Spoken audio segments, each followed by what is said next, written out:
දැන් අපි කතා කරමින් එන මාතෘකාව මොකද්ද? ඔව් කතා කරමින් එන්නේ මතක පරිගණක මතකයන් කියන මාතෘකාව. ඒ යටතේ අපි ප්‍රාථමික මතක කියන එක සම්පූර්ණයෙන් කතා කරලා අවසන් කරා. ඊගාට දැන් කතා කරමින් ඉන්නේ වීතික මතකය කියන්නේ ගබඩා මාධ්‍යනේ. ඒ යටතේත් ප්‍රධාන මාධ්‍යයන් බොහොමයක් අපි කතා කරා. මුලින්ම භාවිතා කරපු චුම්බක පටි ගැන ගිස්මාන ටෙසස්මානේ කතා කරා නේ. ඊට පස්සේ නම්මේ තැටි ගැන, දෘඩ තැටි ගැන නේ.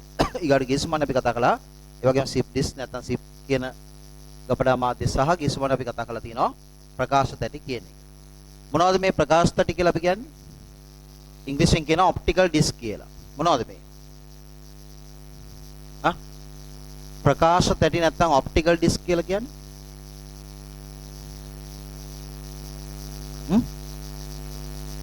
මොනවද? ලේස කිරණ හරහා නැත්නම් ලේස කිරණ භාවිතයෙන් දත්ත තැම්පත් කරන සහ දත්ත කියවන මාධ්‍යයට අපි කියනවා ප්‍රකාශ තැටි නැත්නම් ඔප්ටිකල් ඩිස්ක් කියලා. නේ? එතකොට ඔය ඔප්ටිකල් නැත්නම් ප්‍රකාශ කියන එක යටතේ අපිට තැටි වර්ග තුනක් මූලිකව හඳුනා ගන්න පුළුවන්. එකක් තමයි CD, තව එකක් තමයි DVD, අනිත් එක තමයි Blu-ray. නේ? රයිට්. අර ටියුට් එකේ පුතේ පිට මොකද්ද? 19 වෙනි පිටුවේ අවසාන කාරණා තුන ලියන්න තියෙන. ටක් ගාලා අපි ලියා ගමු. ඒකේ පළවෙනි කාරණේ ලියන්න නේ.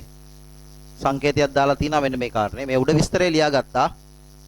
අපි ගිස්මානේ කතා කරා. ඒ අවසාන කාරණා තුනෙන් පළවෙනි කාරණේ ලියන්න. මෙහෙම. CD තැටියක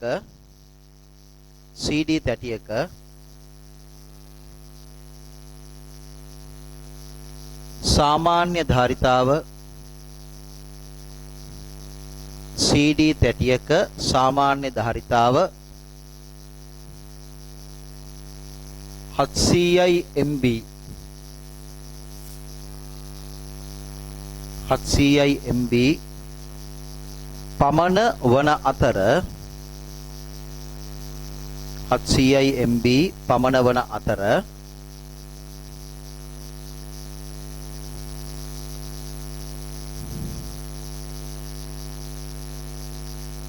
කියලා කමක් දාන්න. DVD තැටියක DVD තැටියක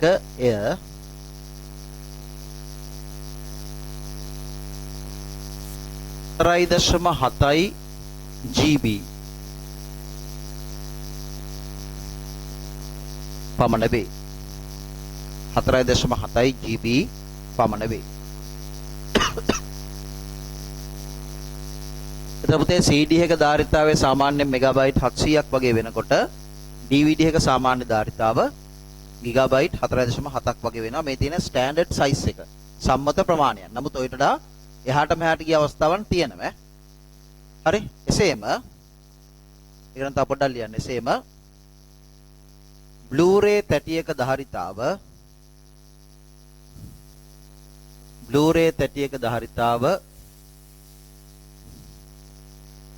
8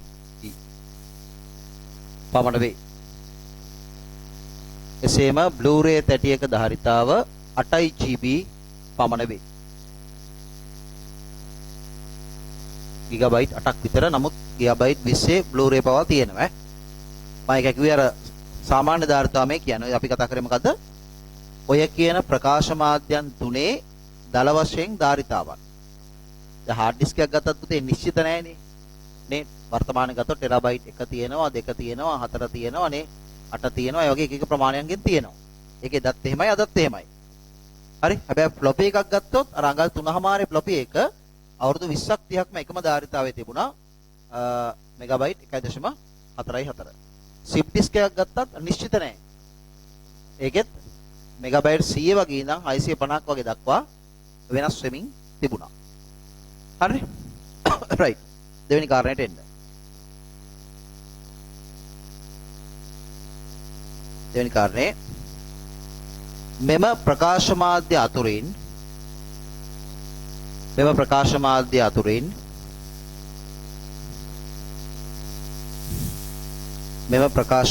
අතුරින් මුලින්ම මෙම ප්‍රකාශ මාධ්‍ය අතුරින් මුලින්ම CD තැටිද මුලින්ම CD තැටිද පසුව මෙම ප්‍රකාශ මාධ්‍ය අතුරින් මුලින්ම CD තැටිද පසුව ED තැටිද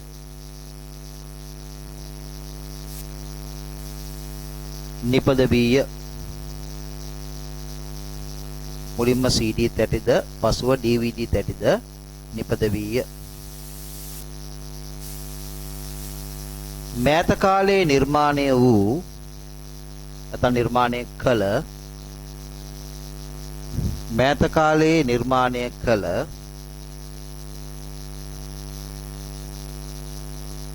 ප්‍රකාශ තැටි වර්ගයක් ලෙස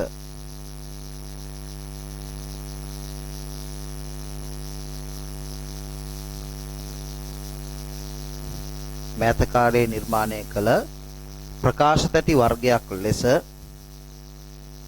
මොනවද? Blu-ray BLU විතරයි ඈ.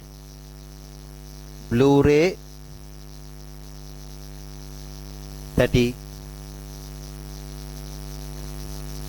දැක්විය හැක. Blu-ray තැටි දැක්විය හැක.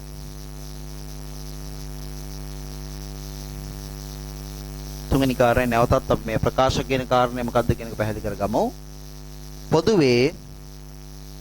පොදුවේ තුන්වෙනි කාරණේ දෙන්න. තුන්වෙනි කාරණේ ලියන්න. පොදුවේ මෙම CD, DVD පොදුවේ මෙම CD, DVD සහ Blu-ray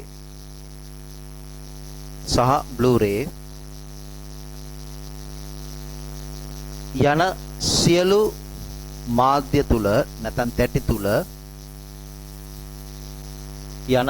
මාධ්‍ය තුල නැත්නම් තැටි තුල දත්ත ලිවීම සහ කියවීම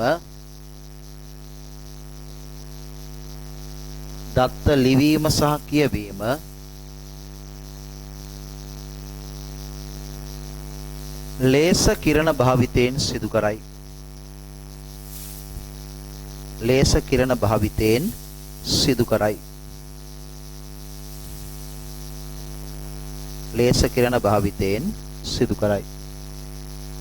හරි පුතේ? right. ඊට පස්සේ ඔයගලන්ට පේනවා 20 වෙනි පිටුවේ මම වගු දෙකක් දාලා තියෙනවා. ඒ වගු වල තියෙන කිසිම කාරණයක් ඔයගොල්ලෝ කටපාඩම් කරන්න ඕනේ නැහැ. නිකන් අවබෝධයක් ගන්න තමයි කරුණු මම දාලා තියෙන්නේ. හරි, ඒවැ ධාරිතාවයන් දාලා තියෙනවා. ඒ හැර වෙනත් ලක්ෂණ තියෙනවා. මේ සියලු දේ ඔයගලන්ට කියුවට තේරෙන්නේ නැති වෙන්න පුළුවන් නේ. එතකොට පොඩ්ඩක් කල් තව ඉස්සරහට ගිහිල්ලා ඊට පස්සේ අපහු ඇවිල්ලා පොඩ්ඩක් බලන්න මොනවද මේ කරුණු කියන එක. ඒක ටිකක් වැදගත්. මෙන්න මේ රූපේ ගන්නකො මේ. මම ඊට කලින් දවසකත් කිව්වා ඔයගලන්ට මතක ඇති. ඒ කියන්නේ ගියසුමානෙත් කිව්වා මොකද්ද? මේ CD තැටියක DVD තැටියක දත්ත තැම්පත් වෙනකොට තැම්පත් වෙන්නේ කොහොමයි කිව්වද? ඒ තැටියේ මතු පිට ආලේප කරලා තියෙනවා නිකන් ජෙල් එකක් වගේ මාධ්‍යයක්. මම කිව්වා පොදුවේ ගත්තොත් ගොඩක් වෙලාට පාවිච්චි කරන්නේ පොලිකාබනේට් කියන විශේෂය කියලා කිව්වා. හරි, ඕක ලේස කිරණ වලින් පුච්චනවා. ඒ නිසා තමයි CD මොනව කරනවා කියලා කියන්නේ. CD පුච්චනවා කියලා අහලා තියෙනවද?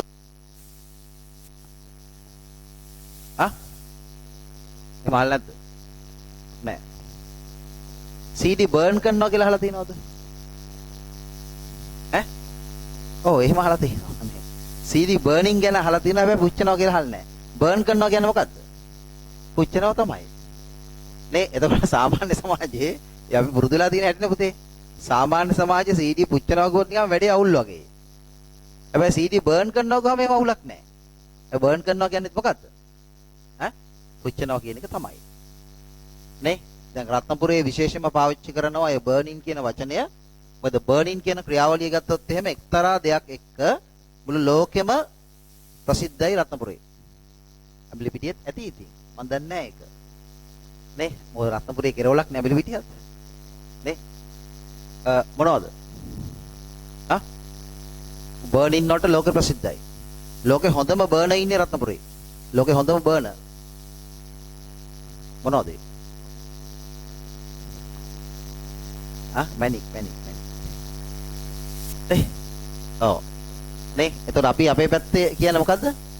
මැනික් පුච්චනවා කියන්නේ නැහැ. ගල් පුච්චනවා. හරි?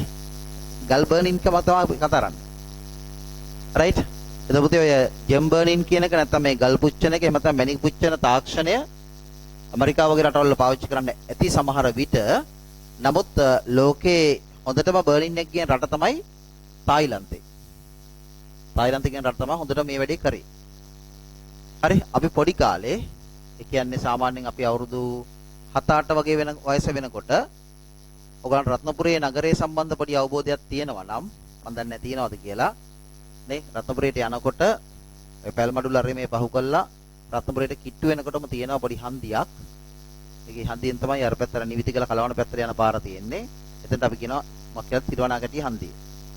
ඒ හන්දියෙන් පටන් ගත්තට පුතේ ටවුන් එකේට ඇතුල් වෙන තැන තියෙනවා කළුගඟ හරහා තියෙන පාලම ඩිපෝ හන්දිය කියලා එතන කියනවා. මොකද එහා පැත්තේ තියෙන ඩිපෝ එකේ හින්දා වරකතොට පාලම කියලා කියනවා. කළුගඟ හරහා පාලමක් තියෙනවා ඒ දක්වා. හරි? එතකොට අහු වෙනවා තිරුවනාගටිය බටුගෙදර කියන ගම් දෙකම අහු වෙනවා. දිගටම තිබුණේ වෙනම තායිලන්ත ජාතිකයින්ට දුන්න නවාතැන්. ඔය මං කියන දැන්ට අවුරුදු ගානකට කලින් අපි පොඩි දරුවෝ විදියට ඉන්නකොට. හරි? එතකොට දැන්ට අවුරුදු 50කට 60කට කලින් 100කට 200කට කොහොමත් මේක අදාළයි. නේ? ඔයගොල්ලෝ දන්නවද දන්නේ නැහැ මැණික් වර්ගයක් හම්බෙන මැණික් වර්ග කිහිපයක් හම්බ වෙනවා. එකක් තමයි ගෙවුඩ. අහලා තියෙනවද මේ જાතිය? ගෙවුඩ කියලා මැණික් જાතියක් අහලා තියෙනවද? ඔව් ගෙවුඩ කියනවා, ඔට්ටු කියනවා, මලුක්කම් කියනවා, සිලිකි කියනවා, ක්වොලිටි කියනවා. ඒ එක එක නම් වලින් මැණික් වර්ග තියෙනවා. මේ කිසිම මැණික් වර්ගයක් ඉස්සර හම්බුණාට වටිනාකමක් නැහැ විසි කරනවා. සමහර ලස්සනට තියන් ඉඳලා තියෙනවා. සමහර අය විසි කළා. හරි? ඒතර ඒ කාලේ පුතේ මැණික් වටින්නේ ඒකට සාමාන්‍යයෙන් කියන්නේ මැණික් විද්‍යාවට අදාළව ජාතිගල්. ජාතිගල් කියලා කියන මොනවද? කෙලින්ම රතු. ඒතර රතු කියලා කියන මැණික් ගල රතු පාටයි. හරි? දම් පාට උරු රතු පාට. ඊගොඩ නිල් කියන එක නිල් පාටයි. හරි සරලයි. නේ? වයිරෝඩි කියන එක ගත්තොත් එimhe එක එක පාට තියෙනවා. ඒ කියන්නේ නිල් පාට හුරු පාටක් තියෙනවා. ගොඩක් ලාට තියෙනවා. කෙහෙල් දැල්ලේ පාට කියලා කියන්නේ. හරි? කොළ පාට මුසු පාටක්. ඒකේ අර ගල මෙහෙම අල්ලපුවාම ආලෝක පරාවර්තනය ලස්සනට සිද්ධ වෙනවා. නිකන් ගලේ හැට මෙහාට නිකන් නූල් ටිකක් යනවා වගේ පේන්නේ. ආලෝක පරාවර්තනය හොඳට සිද්ධ වෙනවා. තේරෙනවද? ඊගොඩ පුෂ්පරාග කියන ගල් වර්ගය ගත්තොත් එimhe කහ පාටයි. ඕවා තමයි වටින්නේ. හරිද? ඉතර වටින්නේ නැහැ. අරවා තමයි ගල් ඒ කියන්නේ නිල් රතු සහ මොනවද? වයිරෝඩි. හරි? අනික ගල් ඊට පස්සේ තායිලන්ත ජාතිකයෝ තමයි ලෝකෙට ගේන්නේ ජෙම් බර්නින් ටෙක්නොලොජි එක. ඒතර ගෙවුඩ කියන මැණික් වර්ගය අරගෙන පුතේ හරි යම් උෂ්ණත්වයකට රත් කරපුවාම ඒකේ තියෙන රසායනික සංයුතිය වෙනස් වෙනවා. වෙනස් වෙලා පරිවර්තන වෙනවා මොකක් බවටද? නිල් මැණිකක රසායනික සංයුතියට. ඒ කියන්නේ පොළොවේ ඇතුලේ අවුරුදු මිලියන ගාණක් වෙන රසායනික විපර්යාසය හරි පැය කිහිපකින් කරනවා. ඉතින් ඒතර ගෙවුඩය පැය කිහිපකින් හරවනවා මොකේද? නිල් මැණිකක් බවට. හරි? ඒතර ඒගොල්ලෝ ඒ තාක්ෂණය හොයා මොකද ඒ රතුම් රාශිතෝ තමයි ලෝකේ හොඳම මැණික් හම්බෙන්නේ. හරි? දෘಢතාවයෙන් වැඩි සහ අර කාන්තිය කියන්නේ දීප්තියෙන් වැඩිම මැණික්. රයිට්? එතකොට ඒගොල්ලෝ මෙහෙට ඇවිල්ලා බිස්නස් පටන් ගත්තා. එතකොට මෙහි විකුණපු කියන්නේ විසි කරපු ගෙවුඩ ඒගොල්ලෝ සල්ලි වලට ගන්න ගත්තා. හරි? උදාහරණයක් ගන්නකො දැන් රත්නපුරේ ඒ වෙනකොට හිටපු අපේ දේශීය මැණික් ව්‍යාපාරිකයෙක් හරි යම් ප්‍රමාණයක නිකන් අපි කියන්නේ ටිබ්බෝ කියන්නේ නේ ටිබ්බෝලයක් ගත්තේ රුපියල් ලක්ෂයට කියලා හිතන්නකෝ. නැත්නම් 50000ට කියලා හිතන්නකෝ. අරගොල්ලෝ ගන්නවා ලක්ෂ 5ට. හරි? එතකොට ඔක්කොම මේ ගෙවුඩ මිනිස්සු අරන් යන්නේ කොහටද? තායිලන්ත ජාතිකයෝ ගාවටද අපේ දේශීය ව්‍යාපාරිකයෝ ගාවටද? තායිලන්ත ජාතිකයෝ ගාවට මොකද ලක්ෂයට ලක්ෂ 5ක් දෙනවා නම් 50000ට ලක්ෂ 5ක් දෙනවා නම් පුතේ අනිවාර්යෙන් අරන් යනවනේ. හරි? එහෙමනේ. නේ එතකොට තායිලන්ත ජාතිකයා මේ මැණික් ගල දකින්නකොටම දකින්නව මොකද්ද? කෝටියකට වඩා වටිනවා. ඇයි? නිල් මැණිකක් වෙනවනේ. තේරෙනවද? ඉතින් එහෙම අවුරුදු ගාණක් අපේ මැණික් සම්පත ඒගොල්ලෝ ඒ විදිහට අරන් ගියා ගිහිල්ලා හෙදි පිච්චුවා. හැබැයි ලංකාවේ දේශීය ව්‍යාපාරිකයෝ කිහිප දෙනෙක් හරි නේ සාමාන්‍ය තේරෙන වචනින් කියනවා නම් උපක්‍රමශීලීව කපටිකමින් ඒගොල්ලොත් එක්ක මිත්‍ර වෙලා එහෙ ගියා. ගිහිල්ලා ඒගොල්ලෝ ටෙක්නොලොජි එක අල්ලගත්තා. පැහැදිලිද? එහෙම අල්ලගත්ත එක මුදලාලි කෙනෙක් තමයි ඔයගොල්ලෝ අහලා තියෙනවද නැහැ? net එකේ ගහලා බලන්න Google එකේ පුන්සිරි. පුන්සිරි ජේම්ස් කියලා යාට කියන්නේ පුන්සිරි කෙනෙක් කෙනා ලෝකෙ මේ වෙනකොට ඉන්න හොඳම බර්න කෙනෙක්. දැන් ඊට පස්සේ මොකද උනේ? ලංකාවේ දේශීය පාරිකයා අපේ ගෝලියොත් ඉන්නවා එහෙම. ඒ කියන්නේ අපෙන් ඉගෙන ගත්තා ඉන්නවා ඒ බිස්නස් එකට ආපු කට්ටිය ඒ වැඩේ කරන නිකන් නෙමෙයි ඔර මොර්ටුවේ ජෙම්ලොජි ඉගෙනගෙන කියන්නේ මැනික් විද්‍යාව පිළිබඳ වෙනම ඩිප්ලෝමා තියෙනවා දැන් ඩිග්‍රී තියෙනවනේ. එහෙම ඉගෙන ගත්ත කට්ටියත් ඉන්නවා. අවිල ඒ ව්‍යාපාරයට ආපු කට්ටිය. ඒ කියන්නේ තාත්තලා එහෙම ව්‍යාපාර කරා ඒ ගැන එහෙම විද්‍යාත්මක හැදෑරීමක් නැතුව අත්දැකීමෙන් පුතාලා ව්‍යාපාර කරනවා විද්‍යාත්මක අත්දැකීම් සහිතව. පැහැදිලිද? මේක වඩා හොඳයිනේ. නේ ඊට පස්සේ අර දේශීය ව්‍යාපාරිකව මේක අල්ලගත්තට පස්සේ මොකද උනේ? ඒගොල්ලොත් අර මිලට ගන්න ගත්තා. එතකොට අර තායි ජාතිකයන්ට බිස්නස් එක නැති වුණා. ඒගොල්ලෝ අපේ රටින් ගියා. පැහැදිලිද? හරි. එතකොට එක පාඩුවක් වුණා එක කොට්ටාසයකට ගන්නද? ඔය අර මං කිව්වේ ගම් දෙකක් විතර දිගටම පාර දිගේම එහෙම තැන් තිබුණා කියලා. ඒ තමන්ගේ ඉඩම් වල ගෙවල් හදලා AC කරලා අරෝමයා කරලා අරගලන්ට කුලියට දීලා තිබුණේ ලොකු කුලියක් හම්බුණා. හරි කෑම දුන්නා. හරි. ඒතර ඒ ටික නැති වුණා. ඇයි? අර මේසුට ගියානේ. ඒතර ඒගොල්ලෝ පොඩි අපහසුතාවයක් කියන ලක් වුණා. නමුත් රටක් විතර ගත්තාම අපිට ලොකු chance එකක් ආවයි. ඒ කියන්නේ අපේ සම්පත එළියට ගිහිල්ලා ඒගොල්ලෝ එහෙදි පුච්චලා ලෝක වෙළඳ පොලේ කෝටි ගාණක් හම්බ කරන එක දැන් අපේ කට්ටිය ඒ වැඩේ කරනවා. ඒ කියන්නේ මෙහෙම පුච්චලා ඊට පස්සේ මෙහෙන් මැනික් අරන් යනවා. දැන් තේරෙනවද කියන්නේ? හරි. ඒක තමයි ජෙම් බර්නින් කියලා කියන්නේ. එතකොට ඒක ඩීසල් වලින් කරනවා, ගෑස් වලින් කරනවා. ඒ ගින්දර දැල්ලා හදන එක. රයිට්. එතකොට මේ CD එකෙත් ඔයගොල්ලෝ තේරුම් ගන්න ඕනේ DVD එක Blu-ray තුනේම පුතේ අර මතු පිට ආලේප කරලා තියෙන පෘෂ්ඨය ලේස කිරණ හරහා මොකද්ද කරන්නේ? පුච්චනවා. පුච්චපුවාම මේ රූපේ තියෙන විදිහට වෙනම මේ සිදුරු වගේ ඒවයි ගොඩලි. සිදුරු වගේ නොවන ප්‍රදේශකුයි ඇති වෙනවා. අන්න ඒවැය තමයි දත්ත කපඩා කරන්නේ. ඒක විශේෂ ක්‍රමයක්. පැහැදිලිද? ඔන්න වෙනි මාධ්‍ය වලට තමයි අපි කියන්නේ මොකක්ද කියලාද? ප්‍රකාශ මාධ්‍ය නැත්තම් ඔප්ටිකල් මීඩියා නැත්තම් ඩිස්ක් කිය. ඔක තමයි අවසන් වශයෙන් කියන්න තියෙන්නේ. හරි. එතකොට ඔය වගවල තියෙන ඒවා නිකන් හිමිසරේ බලන්න ඒවා එකක්වත් කඩපාඩම් කරන්නත් එපා. ඒකක්වත් බරපතල විදිහට ඔලුවට ගන්න යන්නත් එපා.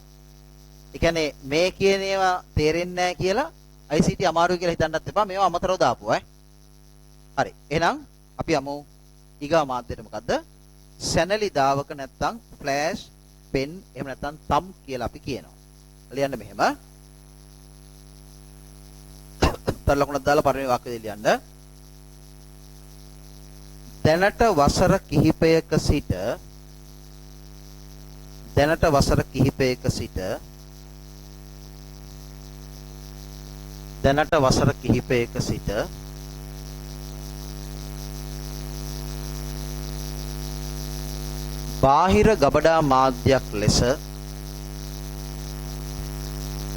දැනට වසර කිහිපයක සිට බාහිර ගබඩා මාධ්‍යයක් ලෙස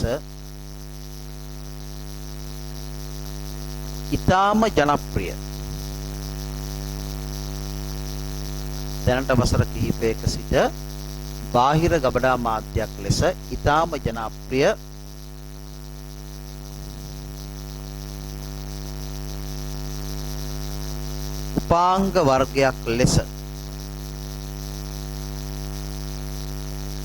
උපාංග වර්ගයක් ලෙස සැනලි දාවක උපාංග වර්ගයක් ලෙස සැනලි දාවක වරහන් යන පෙන් ඩ්‍රයිව්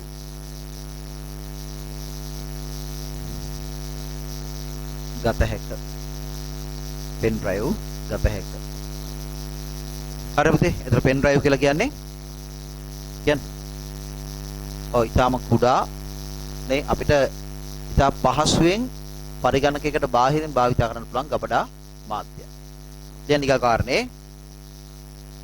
අලුත් කාරණයක් ඉදිරියට ලියන්න. කුඩා මතක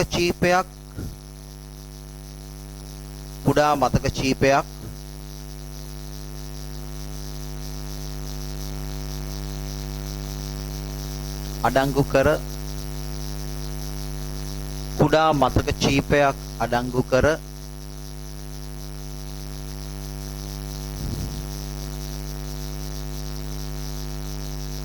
එය පාලනය සඳහා කුඩා මතක කීපයක් අඩංගු කර එය පාලනය සඳහා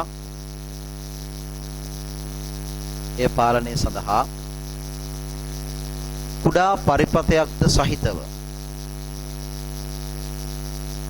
එය පාලනය සඳහා කුඩා පරිපථයක්ද සහිතව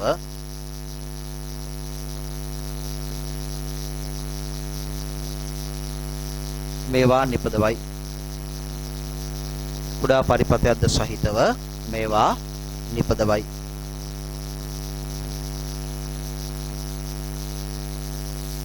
අලුත් කාරණයට එන්න පුළුවන් තියෙන දෙකයිද? ඊගා කාරණේද? මේවායෙහි ධාරිතාවය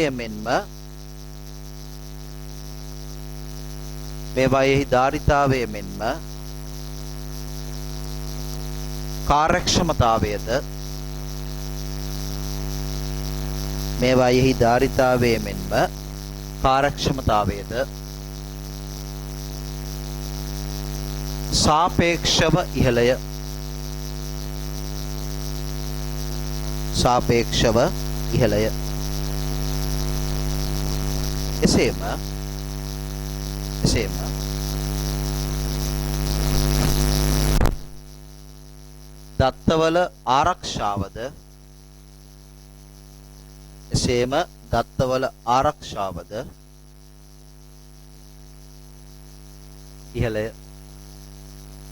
එසේම දත්තවල ආරක්ෂාවද ඉහළය. රයිට්, මම ගොඩක් විස්තර කරන්න ඕනේ නැහැ. ක්ලාස් එකේ ඉන්න ඔයගොල්ලෝ හැමෝම වගේ දන්නවා නේ පෙන් කියන්නේ මොකක්ද කියන එක. ඒතර පෙන් එක කියලා කියන්නේ ඒක අර පෙන් කියන වචනේ ආවේයයි එකට. ඔව් පහසුවෙන් සාක්කුවේ දාගෙන ඉන්න පුළුවන් විදිහේ නේ නැතෝ ලියන්න පුළුවන් හින්දා නෙවෙයි නේද? සාක්කුවේ දාගෙන යන්න පුළුවන් මට්ටමේ කුඩා උපකරණයක් විදිහට හදපු නිසා. හරි, එතකොට ඒක ඇතුලේ තියෙනවා මෙමරි චිප් එකක්. ඒක ස්ථිර මතකයක්. ඒ චිප් එකේ ක්‍රියාකාරීත්වය පාලනය කරන්න කුඩා පරිපථයක් තියෙනවා. ඒ චිප් එකයි පරිපථයයි සහිතව කුඩාවට හදපු උපකරණයක් තමයි මොකද? පෙන් එක කියන්නේ. අපි දන්නවා USB නේ පෝට් එකක් කරා අපිට මේක සම්බන්ධ කරන්න පුළුවන්. සාපේක්ෂව ගත්තාම දැන් ධාරිතාවයයි කාර්යක්ෂමතාවයයි වගේම අනිත් පැත්තෙන් දත්වල ආරක්ෂාවත් ඉහළයි. හරි, අනිත් එක පෙන් එකේ මිල සාපේක්ෂව ගත්තොත් අඩුයි. මේ ඩිවයිසස් පැත්තෙන් ගත්තොත් එම අඩුයි. පහසුවෙන් භාවිත කරන්න පුළුවන්. ඕනිම වෙලාවක ගබඩා කරන්න ඕන වෙලාවක මකන්න පුළුවන්. එහෙම මට්ටමේ දාවක වර්ගයක් විදිහට තමයි අපි පෙන් එක නැත්තම් මේ කියන සැන්ලි දාවක සලකන්නේ. පුතේ මේකත් ආරම්භයේදී සරල නෑ. මම උදාහරණයක් කියන්නම්. 2004 වගේ කාලේ දල වශයෙන් දැන් අවුරුදු 17කට විතර කලින් 2004 වගේ කාලෙක 2004 වගේ තමයි 2003 අන්තිම 4 මුල වගේ මට පෙන් එකක් හම්බුණා ටැග්ගකට. පෙන් එකේ ධාරිතාවය මෙගාබයිට් 64යි. මම දන්නේ ඔයගලන්ට මං කියන එක හැංගීමක් එනවද කියලා. මෙගාබයිට් 64ක ධාරිතාවයක් කියලා කියන්නේ පෙන් එක වර්තමානයේ අපි ගණන් ගන්නවද? පැහැදිලිවම නැහැ. මෙගාබයිට් නෙමෙයි ගිගාබයිට් එකවත් අපි එච්චර ගණන් ගන්න නැහැ දැන් පෙන් එකනේ. හතරවත් ගණන් ගන්න නැහැ නේද? දැන් මේ ගිගාබයිට් 32ක්වත් නැත්නම් 64ක්වත් තිබ්බොත් නිකන් අපි ඒ පෙන් එක ටිකක් හොඳයි කියලා කියනවා. මොකද මේ මට්ටමට මේකේ ධාරිතාවය දැන් ඉස්සරහට ඇවිල්ලා තියෙනවා. හැබැයි පුතේ මෙගාබයිට් 64යි. හරි, එතකොට ගිගාබයිට් එකක පෙන් එකක් කියලා කියන්නේ මෙගා 24ක් 1024ක් වෙන්නේ 64න් වැඩි වෙච්චාම. හරි, එතකොට මේකට වඩා දැන් 100 ගුණයකින් ධාරිතාවෙන් වැඩි පෙන් සමාජය භාවිතා කරනවා. හැබැයි මේක මට සෑහෙන සම්පතක් වුණා ඒ කාලේ. මොකද හේතුව මේ ඔය කියන 2004 වෙනකොට ලංකාවේ පෙන් නැහැ. ලංකාවේ වෘත වෙළඳපොලේ පෙන් විකුණන්නේ නැහැ. පැහැදිලිද? මේක මට හම්බුනේ ටැග්ගක් විදිහට යාළුවෙක්ගෙන් කම්පියුටර් ඉංජිනේර කෙනෙක්. ඔයගොල්ලන්ගේ ප්‍රදේශෙමයි. මගේ හොඳ හිතවතෙක්. දැන් කොළඹ පදිංචි. පහුගිය කාලේ ඇමරිකාවේ හිටියේ. මෙතන එහා පැත්තේ. හරි, ඕන මම ඔයගොල්ලන් ගේත් ඔයගොල්ලන්ට කියන්න මොකද කියලා. ඒක පාලම තියෙනව නේද? එලහරහ පාලමක් යනවනේ. නේ? පාරෙන් එහා පැත්තේ පාලමත් එක්කම මෙහා පැත්තේ තියෙනවනේ 3 wheel parts විකුණන කඩයක්. පැහැදිලිද? ඒකේ මොකද නම තියෙන්නේ? මත් තියනද බලන්න නම මතක නැහැ. ඒ 3 wheel parts කඩේ කරන්නේ මගේ යාළුවගේ නංගි. හරි? යාළුවගේ නම උපුල්. හරි? මේ සෙන්ට්‍රල් එකේ ඒ කියන්නේ ජනාධිපතිගේ ඉගෙනගෙන ඊට පස්සේ A level කරලා මාතර රාහුලෙන් එතනින් ඉංජිනේරින් ගිහිල්ලා මොටු කැම්පස් එකේ ඩිග්‍රී කරගෙන ඊට පස්සේ ලංකාවේ අවුරුදු කිහිපයක් වැඩ කරා. ඊට පස්සේ ඇමරිකාවේ පදිංචි වෙලා ඉඳලා දැන් ආපහු ලංකාවට ඇවිල්ලා ඉන්නවා. පහුගිය කාලේ කියන්නේ දැන් මාස එකමාරට දෙක විතර අපි හම්බුණා. දැන් එයා ස්ථිර පදිංචි කොළඹ. එතකොට එයා කිව්වා ආයි යන්න හිතෙනවා කියලා. ඔව් ඉන්න හිතෙන රටක් ඉඳ ලංකාවට ආවා. යන්න රටක් ඉඳ දැන් ආපහු යන්න හිතලා තියෙන කියන තමයි කිව්වේ. මම කිව්වේ යන්න එපා. නේ? දැන් ඔයගොල්ලෝ හිතන්නකෝ එහෙම හැකියාවක් තියෙන මිනිස්සු මෙහෙන් ගියොත් මොකද වෙන්නේ? දැන් හැකියාවක් තියෙන මිනිස්සු පුදුම විදිහට මෙහෙන් යන්න උත්සාහ කරනවානේ. එහෙම ගියාට පස්සේ අන්තිමට ඉතුරු වෙන්නේ මොකද මේකේ? ඈ? ඔව් වැඩක් නැති අපි වගේ උන්නේ නේද? හරි. එතන පුතේ මේ රට ඉන්නේ. නේ? ඒක බරපතල ඛේදවාචකයක් ඈ. හරි. ඒ කියන්නේ මේ මිනිස්සු ඇත්තටම ඇමරිකාවේ හොඳ ජීවිතයක් තියෙද්දි ලංකාවට එන්නේ. එහෙම මිනිස්සු පහුගිය කාලේ ගොඩක් ආවා. හරි. මේ රට හොඳට හදලා හොඳ තැනකට ගන්න ඕනි කියන බලාපොරොත්තුවෙන්. හැබැයි උමනා හොඳටම ක්‍රියාකාරීත්වයෙන් පේනවා. ඒ කියන්නේ එතනින් එහා මම කතා කරන්න යන්නේ නැහැ. හරි. එතකොට මේක පුතේ මුදලින් ගත්තාම පස්සේ මම එයාගෙන් අහගත්ත ඒ දවස්වල මට එයා කිව්වේ නැහැ. හරි.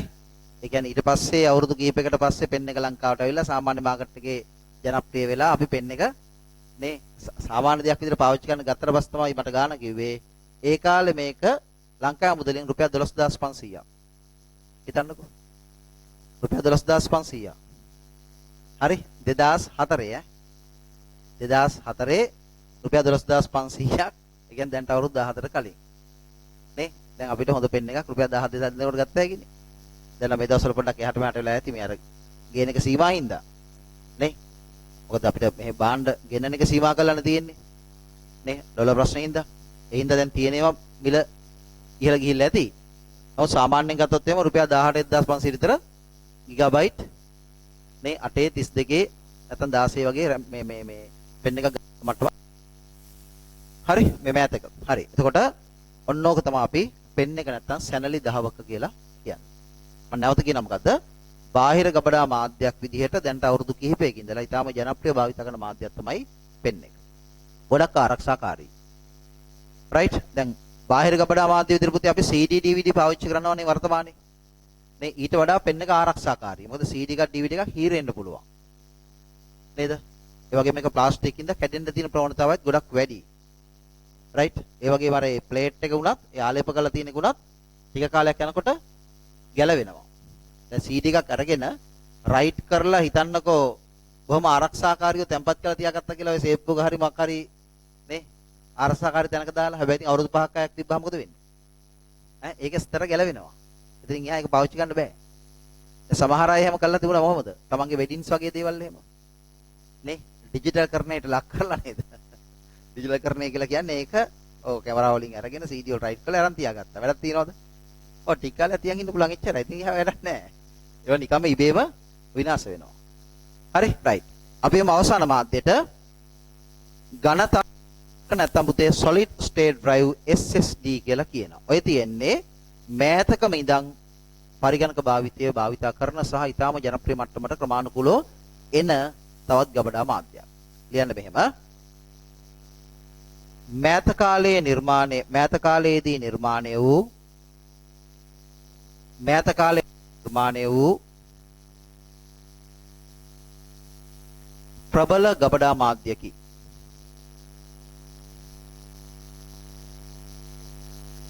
ප්‍රබල ගබඩා මාධ්‍යකි.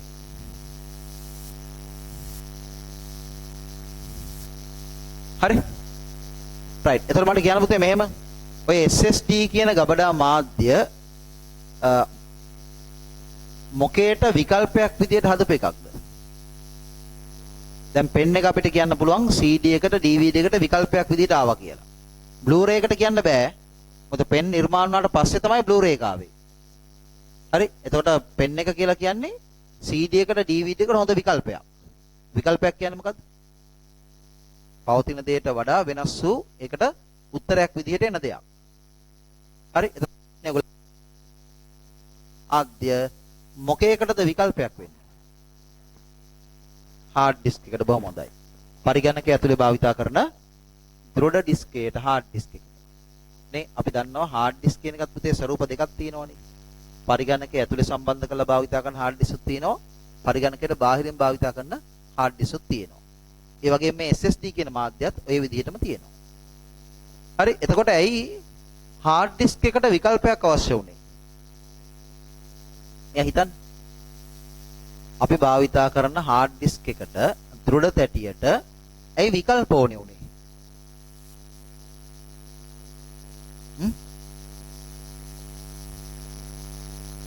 කියන්නේ දිනවල hard disk එකට විකල්ප අවශ්‍යයි. කො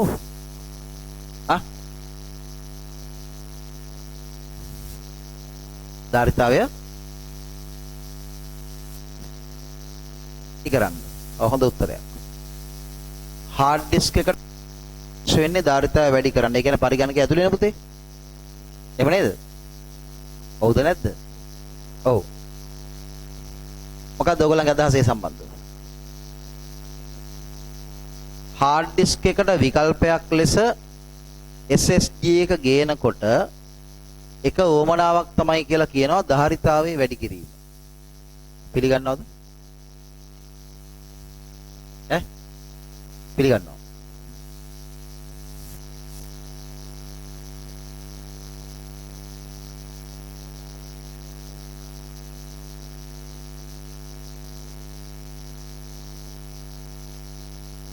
මේ පැත්තේ පුතේ ඒ යෝජනාව පිළිගන්නවද? කියන්න. යෝජනාව එක පිළිගන්න. යෝජනාව හොඳයි පුතේ. මොකද අපි දන්නවා ගබඩා මාධ්‍යයක් ගත්තාම ගබඩා මාධ්‍යයක එක ප්‍රධාන ලක්ෂණයක් තමයි මොකද්ද? ධාරිතාවය කියලා කියන්නේ. ඒ නිසා ඒ සම්බන්ධව එහෙම කතා කරන එකේ වරදක් නැහැ.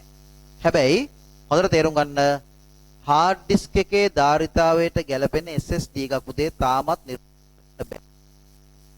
පැහැදිලිද? හරි. ඒකට ප්‍රධාන හේතුව තමයි hard disk එකක ධාරිතාවයට ගැලපෙන ධාරිතාවය. ඒක අභිබව යන්න නෙවෙයි. අඩුම ගානේ ඒකට ගැලපෙන ධාරිතාවයකින් SSD එකක් හදන්න ගියත් ලොකු වියදමක් යනවා. පැහැදිලිද? එතකොට දැන් සාමාන්‍ය පුතේ මෙහෙමනේ දෙයකට විකල්පයක් විදියට තව දෙයක් එනවා නම් ඒ විකල්පය බොහෝ වාසිදායක තත්වයකින් තියෙන්න ඕනේ. නැත්නම් ඒ විකල්පයෙන් වැඩක් නැහැ. අද උදාහරණයක් ගත්තොත් එහෙනම් මෙහෙම හිතන්නකෝ. තාක්ෂණයක් විදියට තාක්ෂණයක් එනකොට ඒ තාක්ෂණය භාවිතා කිරීම ගොඩක් අමාරු නම් ඒක ගොඩක් මිල නම් නේ ළඟා කරගන්න අමාරු නම් ලෝකේ ජනප්‍රිය වෙන්නේ නැහැ. මිනිසුන්ට එකෙන් වැඩක් නැහැ. මෙන්න මෙහෙම දෙයක් තියෙනවා කියලා ඉතින් හිත මවමව ඉන්න පුළුවන් වැඩක් නැහැ උනාට. පැහැදිලිද? හරි? තේරෙනවද? නේ? අන්න ඒ වගේ අපි තේරුම් ගන්න ඕනේ මොකද්ද? hard disk එකේ ධාරිතාවයට ගැළපෙන ධාරිතාවයකින්වත් සෑහෙන ප්‍රමාණයකින් පුතේ මිල ඉහළ යනවා. ඒ නිසා hard disk එකට විකල්පයක් විදිහට තමයි SSD එක ආවේ. හැබැයි ඒ ධාරිතාවය කියන කාරණේ පදනම් කරගෙන නෙවෙයි.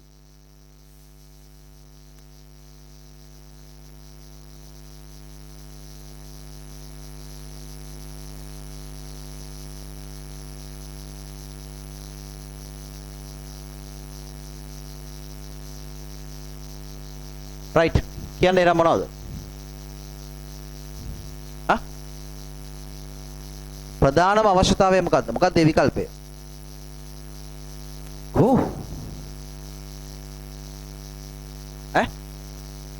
දැන් අනිත් ලක්ෂණ ගැන හිතන්න. ඔයාලට උත්තර දෙන්න පුළුවන් වෙන්න ඕනේ දැන්. කාර්යක්ෂමතාවය අන්න එකක්. ඒ කියන්නේ hard disk එකට වඩා කාර්යක්ෂමව ක්‍රියා කරන ගබඩා මාධ්‍යයක් අවශ්‍ය වුණා. හරි? ඒතර hard disk එකට වඩා ධාරිතාවකින් වැඩි ගබඩා මාධ්‍යයක් අනවශ්‍යයි නෙමෙයි පුතේ අවශ්‍යයි. හැබැයි ඒකට තාම විකල්ප නැහැ. දැන් ගුරුවරුණත් ගහන්නේ හෑන්ඩ් බිල් වල විකල්පයක් නැත කියන නේද? ඔව් තාම hard disk එකට විකල්පයක් නැහැ. right? අනාගතේ හැදෙන්න පුළුවන්. සමහරට SSD එක එතෙන්ට ගමන් කරන්න පුළුවන්. නේ? මොකද මේ තාක්ෂණයේ ටිකක් ලාභදායී විදිහට හදන්න පුළුවන් විදිහට තව දියුණු කරගත්තොත් බැරි වෙන එකක් නැහැ නේ. හරි? හැබැයි කාර්යක්ෂමතාවය හරි. කියන hard disk එකට වඩා කාර්යක්ෂමව ක්‍රියාත්මක වෙන ගබඩා මාධ්‍යයක අවශ්‍යතාවය පරිගණකයකට ආවා. ඒකට උත්තරයක් විදිහට SSD හැදුවා කියන්න අපිට බැරි කමක් නැහැ පුළුවන්. තව එකක් තියෙනවා. තවත් ප්‍රධාන අවශ්‍යතාවයක් තියෙනවා. අවශ්‍යතාවයක් ඒක. විකල්පයකට වඩා අවශ්‍යතාවයක්. මොකක්ද ඒ? දැන් ඔයගොල්ලෝ දන්නවා පරිගණකය පුතේ මිනිස්සු අතර ජනප්‍රිය වීමත් එක්ක ක්‍රමානුකූලව ඒක මොකද වෙන්නේ? කුඩා උපකරණයක් බවට පත් වෙනවනේ. නේ? දැන් අපි සාමාන්‍යයෙන් භාවිතා කරන ඩෙස්ක්ටොප් කම්පියුටරයක් ගන්නකො. මේ විදිහට අපි උපාංග ටිකක් හඳුනගන්නේ. නේද? කොට වැඩි වගේ නේ. මෙහෙම හිතන්න.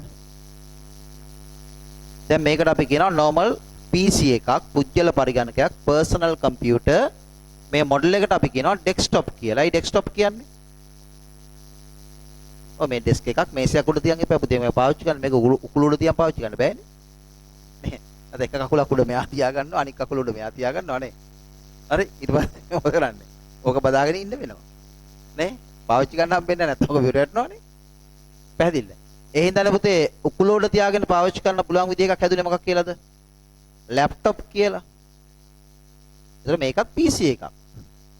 පුජ්‍යල පරිගණකයක්, තනි පුජ්‍යලයේ භාවිතය සඳහා නිර්මාණය කරපු පරිගණකයක්. හැබැයි මේකේ මොකද අපි කියන්නේ භෞතික ප්‍රමාණය කුඩයි, සැහැල්ලුයි, ලේසියෙන් පාවිච්චි කරන්න පුළුවන්. ඔකට තමයි ලැප්ටොප් කියලා කිව්වේ. නේ? ඊට පස්සේ මේක තවත් විකාශනය වෙලා ටැබ්ලට් බවට පත් වුණා. නේ? ටැබ් එකක් කියලා කෙටියෙන් කියන්නේ. හරි නිකන් මට දල වශයෙන් කියන්න ඔයගලන්ට එහෙම අවබෝධයක් තියෙනවා නම් මොකද ඔයගලන්ගේ දෙවෙනි පාඩමේ තමයි කතා කරන්න තියෙන්නේ. හරි? මේ පුජ්‍යල පරිගණකය කියන එක ලෝකෙ මුලින්ම නිර්මාණය වෙන්නේ කොයි අවුරුද්දේද? ඔයාලට කොහොමද කියන්න පුළුවන් වෙන්න ඕනේ? අහන්න එපාද?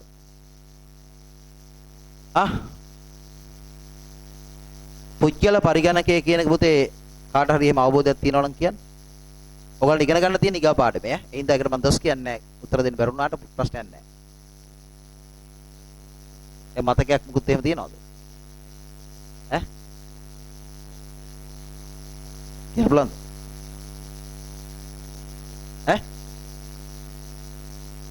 1900 එන්න. ඉතුරු ටික ඇහෙන්නේ නැහැ.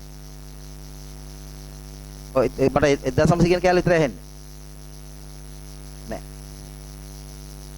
ඒ 1944 45 හැදෙන්න පුතේ ලෝකේ පළවෙනි පරිගණකය.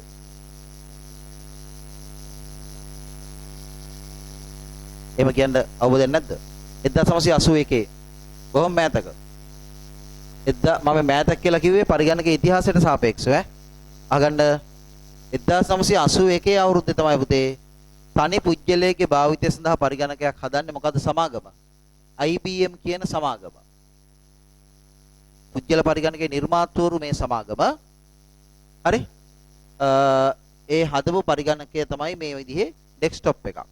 ඊට පස්සේ මේක කාලයක් යනකොට කුඩා මට්ටමට පත් වුණා. තාම ඩෙස්ක්ටොප් පාවිච්චි කරනවා, ලැප්ටොප් පාවිච්චි කරනවා, ටැබ්ලට් එකයි ඊගාවට මේ සාක්කුවේ දාගෙන යන්න පුළුවන් විදිහට අපි කියන පොකට් PC නැත්නම් PDA නේ පොඩි ෆෝන් එකක් වගේ කම්පියුටර් එකක් තියෙනවා. ඒකට කියනවා PDA. PDA කියලා කියන්නේ මොකද්ද? Personal Digital Assistant. ඒ කියන්නේ පුජ්‍යලික සංඛ්‍යාංක සහකරු. ඒ කියන්නේ ආයතනයක කළමනාකරුවරයෙකුට, ඒ කියන්නේ මැනේජර් කෙනෙකුට, ඩිරෙක්ටර් කෙනෙකුට, එහෙම නැත්නම් ආයතනයක වගකීම් සහිත වගකීම් ගොඩක් ඉෂ්ට කරන පුජ්‍යලයකට Tamanට අවශ්‍ය බොහෝ දේවල් ගබඩා කරලා තියාගෙන සරලව පාවිච්චි කරන්න පුළුවන් පරිගණකයක් තමයි තියෙන්නේ. දැන් ඒතර පරිගණකයේ පුතේ ප්‍රමාණයෙන් කුඩා වෙන්න ලොකු අභියෝගයක් එනවා. මොකද්ද? ඒක ඇතුලේ ගබඩා මාධ්‍ය විදියට hard disk එක පාවිච්චි කරන්න බැරි වෙනවා. පැහැදිලිද?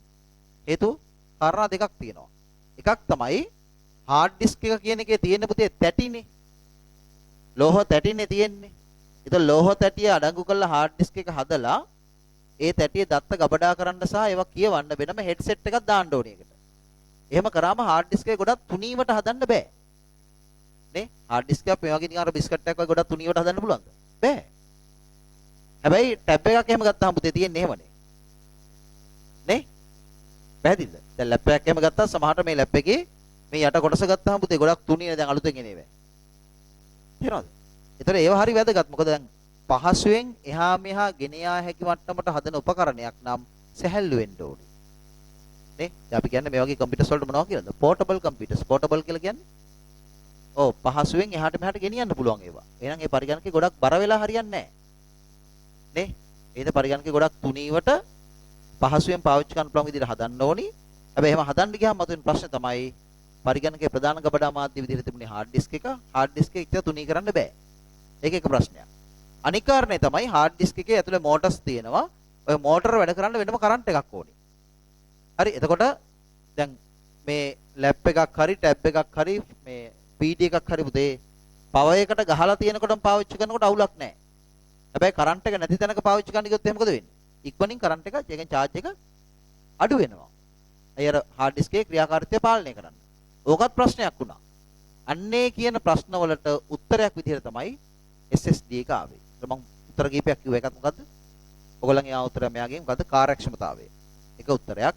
ඒ කියන්නේ මේ hard disk එකට විකල්පයක් විදිහට SSD හැදෙන්න. කාර්යක්ෂමතාවයේ එකක්, භෞතික ප්‍රමාණය තව එකක්, ඊගාවට වැය වෙන විදුලි බලය තව එකක්. ඔය තුනම මොකද්ද කියන්නේ? hard disk එකට සාපේක්ෂව දියුණු කරන්න තමයි SSD එක හැදුවේ. ඒතර කාර්යක්ෂමතාවය වැඩි වුණා, භෞතික ප්‍රමාණයයි භාවිතා කරන විදුලි බලයයි අඩු වුණා. දැන් තේරෙනවද? රයිට්. දැන් එතකොට තාම hard disk එකක් තියෙනවා. තියෙද්දි SSD එක ක්‍රමානුකූලව දියුණු වෙලා ඉස්සරහට එනවා. hard disk එක අයින් වෙයි කියලා හිතන්නත් බෑ පුතේ. මම ඔයාලට කිව්වා කියලා වගේ මට මතකයක් තියෙනවා. ඔයගලගේ පන්තියේදී අනිත් පන්තියේදී කියලා මට මතකයක් නෑ. මම මේ ස්ටේජ් එකේදීම කිව්වා කියලා මට මතකයක් තියෙනවා. දැන්ට මාස 3කට 4කට විතර කලින් මම දැක්ක දෙයක් ගැන දැන්ට සමාන දෙකකට විතර කලින් මෙතනදී කිව්වා. දැන්ට මාස 3-4කට කලින් මම දැක්ක විස්තරයක් තියෙනවා අන්තර්ජාලයේ ජපානයේ එක්තරා සමාගමක් නිර්මාණය කරලා තියෙනවා කියලා hard disk එකක් SSD එකේ කාර්යක්ෂමතාවයට සමානයි. බලන්නකො hard disk එකත් පසුබහින් නෑ වගේනේ පේන්නේ. නේද? එතන එහෙම SSD එකේ කාර්යක්ෂමතාවයට සමාන hard disk එකක් හදනවා කියලා කියන්නේ ඒක නිකන් කරන්න බෑනේ පුතේ. නේ? අවුරුදු ගාණක් හෝ අඩුම ගානේ යම් කාලයක් පරිශ්‍රණ කරලා ඒ කරන්න මුදල් වැය වෙනවා. ඒ මුදල් වැය වෙලා එහෙම පරිශ්‍රණ කරන්නේ නැහැ නේ පුතේ. ප්‍රයෝජනයක් නැත්තම් ඒකේ. නේ? ඒකින්ද තාමත් ලෝකේ ප්‍රධානම ගබඩා මාධ්‍ය විදිහට තියෙන මොකද්ද? hard disk එක. නේ? ඒ කිට්ටු මට්ටමක ඉන්නවා කවුද? SSD එක. හරි. එහෙනම් අපි ලියාගමු. ලියන්න. අපි ඒක මුකුත්ම ලියුවේ නැද්ද දැන් තාම? SSD යටතේ වාක්‍යයක් ලියුවා නේද? මොකද ලිව්වේ?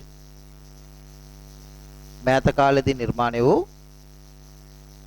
එන්නේ ප්‍රබල ගබඩා මාධ්‍යකස රයිට් ෆුල් ස්ටොප් අලුත් පේක ලියන්න. සාම්ප්‍රදායික දෘಢ තැටි වලට දෘಢ තැටි කියලා පුතේ වරහන් ඇතුළේ ලියන්න hard disk. සාම්ප්‍රදායික දෘಢ තැටි වරහන් ඇතුළේ ලියන්න hard disk. වරහන් අහන්න. වලට විකල්පයක් ලෙස සාම්ප්‍රදායික දෘঢ় තැටි වලට විකල්පයක් ලෙස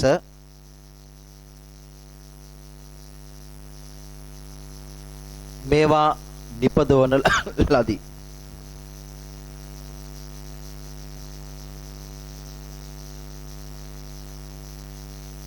මේවා නිපදවන ලදී. එතකොට මාතින් කියවුණා මොකද්ද? hard disk එකට සාපේක්ෂව මේවායේ කාර්යක්ෂමතාවය ඉහළයි. මේ උත්තරාව මම ඒක තහවුරු කරා. hard disk එකට වඩා මේක තුනී. ඒ වගේම hard disk එකට වඩා මේකේ භාවිතා කරන විදුලි බලය අඩුයි කියලා. එහෙම වෙන්නේ කොහොමද? එහෙම වෙන්න හේතුව තමයි මොකද්ද? අපි දන්නවා දැන් hard disk එකට සාම්ප්‍රදායික කියන වචනේ පාවිච්චි කරේයි. ප්‍රධාන ගබඩා මාධ්‍යයක් විදිහට දැන් අවුරුදු පුතේ 50කට වැඩි කාලයක් තියෙන්නේ hard disk එක. ඒකයි. හරි එතකොට hard disk එකක් ඇතුලේ තියෙන්නේ මෙහෙම ලෝහ තැටිනේ. නේ? ඒ තැටි තමයි මෝටර් සරහ කරකවලා දත්ත ගබඩා කරන එකයි ඒ ඔක්කොම ටික කරන්නේ. හැබැයි SSD එකේ තියෙන්නේ අපි අර කලින් පිටුවක සංසන්දනය කරලා බැලුවා. ඇතුලේ තියෙන්නේ මොකද්ද? සර්කිට් එකක්. පරිපථයක්. ඔය පරිපථයේ තියෙන පුතේ මොනවද? මේ විදිහට කුඩා memory chips. එතකොට මේකේ මෝටරයක් කරකිනවා. ඒ මෝටරේ කරකිනකොට තැටිය කරකිනවා. ඒ කරකින තැටිය හෙඩ් එකකින් ස්පර්ශ කළා දත්ත කියවනවා. එහෙම ක්‍රියාවලියක් මේකේ නැහැ. හරි? යාන්ත්‍රික ක්‍රියාවලියක් නැහැ. මේකේ කෙලින්ම චිප් නම් තියෙන පුතේ මේක පරිපතයක් නම් විද්‍යුත් සංඥා තමයි එහාට මෙහාට යන්නේ. ඒක ගොඩක් වේගවත්. විද්‍යුත් සංඥාවල වේගවත්භාවය බලන්න පුළුවන් ඕනනම් කොහොමද? ඈ? ඔය වයර් එකේ කෙරවල් දෙකක් ඔය ප්ලග් එකක් ඇතුළට ගහලා නේ. ඔය වයර් එක මීටර් විතර කිල්ලෙන් බලන්න එපා නේ. මීටර් 10ක් විතර නේ තියලා නැත්නම් මීටර් 100ක් උනක් කවන්නේ නැහැ. ඒක දිග වයර් එකක් තියෙනවනේ අනිත් පැත්ත අල්ලන් ඉන්න කාට හරි කියනවා කියලා. ස්විච් එක ඔන් කරන්න කියලා. නේ එතකොට බලගත්ත හැකි නේ. ස්විච් එක ඔන් කරන පමාවෙන් මොකද වෙන්නේ? ඔව් වෙන දේ වෙයි. නේ පැහැදිලිද? ඒක අපිට බලා ගන්න පුළුවන් විද්‍යුත් සංඥාවක් කොච්චර වේගයෙන් තැනකින් තැනකට ගමන් කරනවද කියන එක. නේ එතකොට මේකේ චිප්ස් මෙමරි චිප්ස් මතක චීපයන් තියෙන හින්දා පුතේ ගොඩක් වේගවත්. ඊගාවට චිප්ස් තියෙන හින්දා මොකද වෙන්නේ? කරන්ට් එක වැය වෙනවා අඩුයි. සහ ඒක තුනීවට හදන්න පුළුවන්. ඔන්නක තමයි මේකේ තේරුම. හරි? රයිට් ලියා ගන්න එක. අලුත් පෙළිකා පහු ලියන්න. SSD නිපදවා ඇත්තේ SSD නිපදවා ඇත්තේ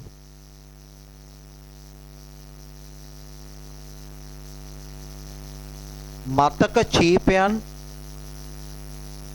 SSD නිපදවා ඇත්තේ මතක චීපයන්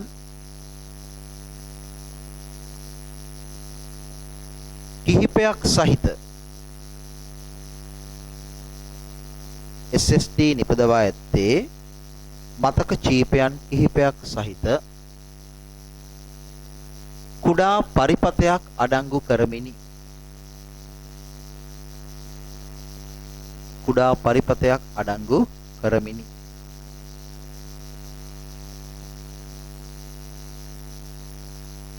ආයි අලුත් පෙළ ලියන්න අවසන් කාරණේ එබැවින් අලුත් පෙළ ලියන්න එබැවින්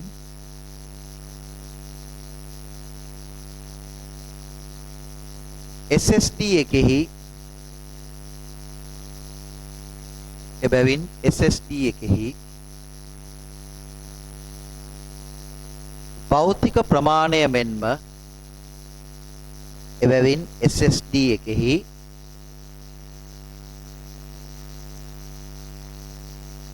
භෞතික ප්‍රමාණය මෙන්ම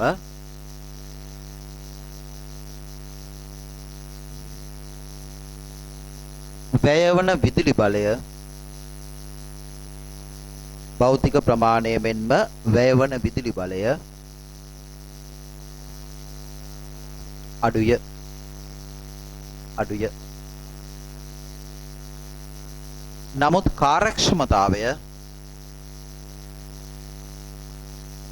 නමුත් කාර්යක්ෂමතාවය කද කියන්නේ ඉහළය. කාර්යක්ෂමතාවය වැඩි ඈ. නමුත් කාර්යක්ෂමතාවය ඉහළය. හරි පුතේ. රයිට්. ඔය අපි කතා කරේ SSD එක ගැන. ඔතනින් අපිට අවසන් කරන්න පුළුවන් මොකක්ද? ගබඩා මාධ්‍ය කියන මාතෘකාව. රයිට්. එහෙනම් දැන් අපි පරිගණක පද්ධතියක ප්‍රධාන කොටසක් වන දෘඩාංග ගැන තමයි කතා කරමින් ඉස්සරහට ආවේ. ඒ අරත් දැන් අපි කොටස් තුනක් කතා කරලා අවසන්. මොනවද? ආදාන උපාංග අවසන්, පාලන හා සැකසුම් උපාංග අවසන්, මතක උපාංග කියන එක අවසන්. දැන් අපිට තව කොටස් දෙකක් තියෙනවා. මොනවද? ප්‍රතිදාන උපාංග සහ sannivedana උපාංග. රයිට්. එතකොට කතා කරන්න දෙයක් නැත්නම් අහන්න ප්‍රශ්නයක් තියෙනවද? පොදුවේ මතක උපාංග ගැන හෝ ගබඩා මාධ්‍ය ගැන කියන්නේ අහන දෙයක් නැත්නම් අපි ඉක්මනට යමු. මොකේද? මේ ප්‍රතිදාන උපාංග ගැන කතා කරමු. හරි රයිට්. ඒක මට අහන්න ඕනේ. දැන් අපිට ගිය සුමානේ අඟහරුවාදා ආයෙ සුපුරුදු ගැටලු ආවා. ඒ හින්දා අඟහරුවාදා මට ක්ලාස් එක කරන්න බැරි වුණා. නමුත් මම වීඩියෝ එකක් දැම්මා ඒකට අනුරූප. ඒ කියන්නේ මේගොල්ලන් ක්ලාස් එක කරපු වීඩියෝ එක මම දැම්මා. මේගොල්ලන් ක්ලාස් එක කරපු වීඩියෝ එක තුන්වෙනි පාඩමේ දැන් තුන්වෙනි පාඩමේ පළවෙනි කොටස මේගොල්ලන්ට ඉවර කරලා තියෙන්නේ. මේ උදේ ක්ලාස් එකේ කෙනෙක්. හරි. පැහැදිලිද? ඒ වීඩියෝ එක බැලුවද? තාම නැද්ද? කියන්නේ ගෲප් එකේ ඉන්නව නේද? ගෲප් එකේ නැති කවුරුන් නැහැ නේ පුතේ ක්ලාස් එකේ දැන්? ගිස්මානේ වැඩුණාද ගෲප් එකට? ගියසුමන් ආපු තව එක්කෙනෙක් හිටියන්නේ. එයා ඉන්නවද? නෑ. ඔයා හරි හිටපු කෙනෙක් හිටියා නේද? ඔයා පුතේ ගියසුමන් ආවේ? ඈ? ඔව් තව එක්කෙනෙක් ඔයා හරි හිටියා. එයා වෙල නැතද? ඈ? කියන්නේ. ඒ ගියසුමානේ උතන හිටපු ඒ දරුවා අඳුරනා එක්කෙනෙක් ඉන්නවද? දන්නේ නැහැ කවුරුවත්. ඈ? ඔය කෙලින් කතා කරන්නකෝ. ඔයාලා යාළුවෙක් කරේ මේක නෙමෙයිද? දන්නවද පුතේ? දන්නව? කොහෙද? මොකද? බලන්නේ. ඔයාලා ඉස්කෝලේද නැහැ? අර මම පන්ති ඇරලා යන්න කලින් මාව හම්බෙන්න පොඩ්ඩක් ඈ. ගැටලුවකට නෙමෙයි එහෙම ප්‍රශ්නයක් මුත් නැහැ. හරි? මොකද විස්තරයක් දැන ගැනීමේ අවශ්‍යතාවයක් තියෙනවා. හරි? එදා අපිට දැනගන්න තිබුණා එදා මත උනා වැඩ කෝල් කරන්නේ ආයතනෙද? ඒවනේ වගේ. ඒ කියන්නේ ආයතනෙන් ඔයා කියලා හිතාගෙන තමයි ආයට කතා කරේ. හරි? ඒතර කිව්වනේ මම නෙමෙයි කියලා නේද? මම නෙමෙයි මම යාව අඳුරන්නෙත් නෑ කියලා නේද? හරි. නේ? මොකද ඒ දරුවා ගැන පොඩ්ඩක් අපිට වැඩි විස්තරයක් අවශ්‍යයි. ඒ හින්දා හරි මේ ඒක අපි අමතක කරලා යන්න එපා ඈ. මට අමතක වෙයි ඔයගොල්ලෝ මට මතක් කරලා පොඩ්ඩක් කතා කරලා නේ.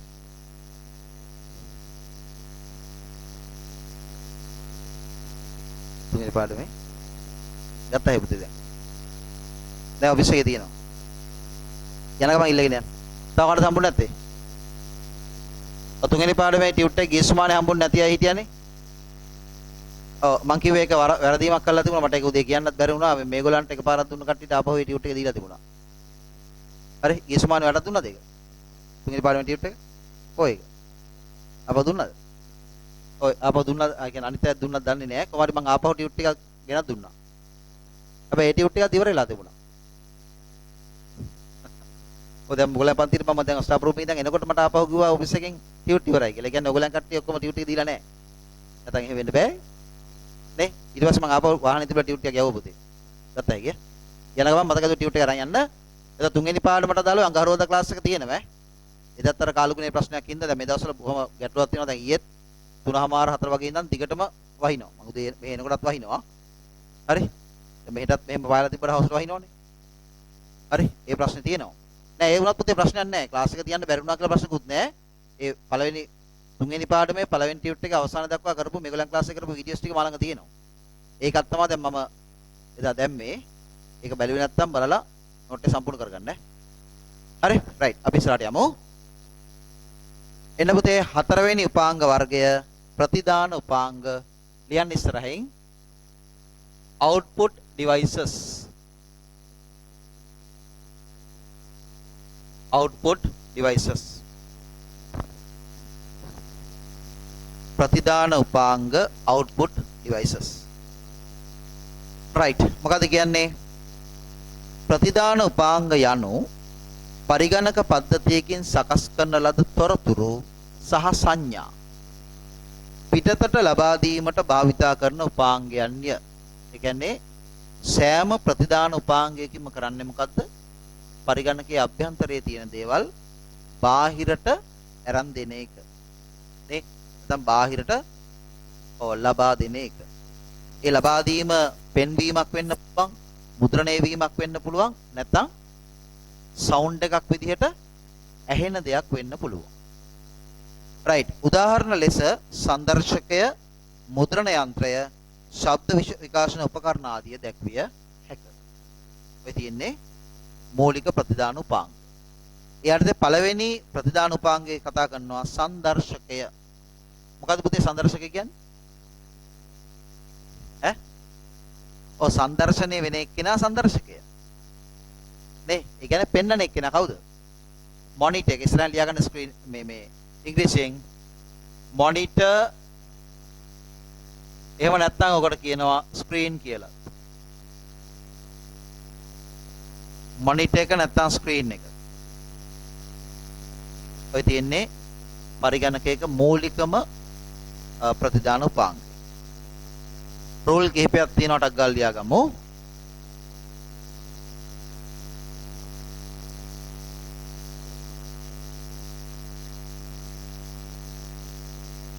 පරිගණකයකින් ප්‍රතිදානය කෙරෙන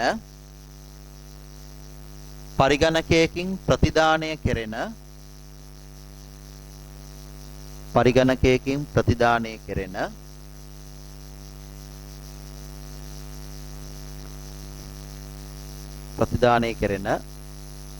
දෘශ්‍ය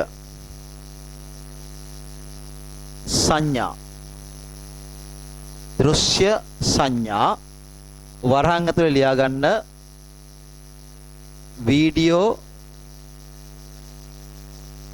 සිග්නල්ස් පරිගණකයකින් ප්‍රතිදානය කෙරෙන දෘශ්‍ය සංඥා වරහන් ඇතුලේ වීඩියෝ සිග්නල්ස් ලබාගෙන දෘශ්‍ය සංඥා ඒ කියන්නේ වීඩියෝ සිග්නල්ස් ලබාගෙන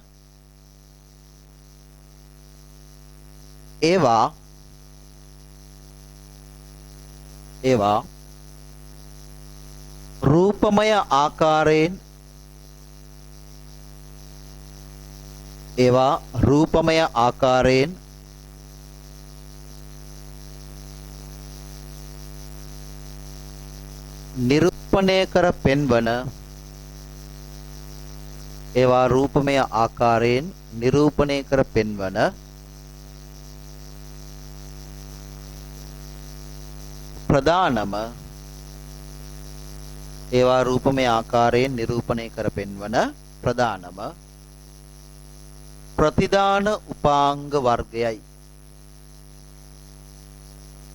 ප්‍රධානම ප්‍රතිදාන උපාංග වර්ගයයි.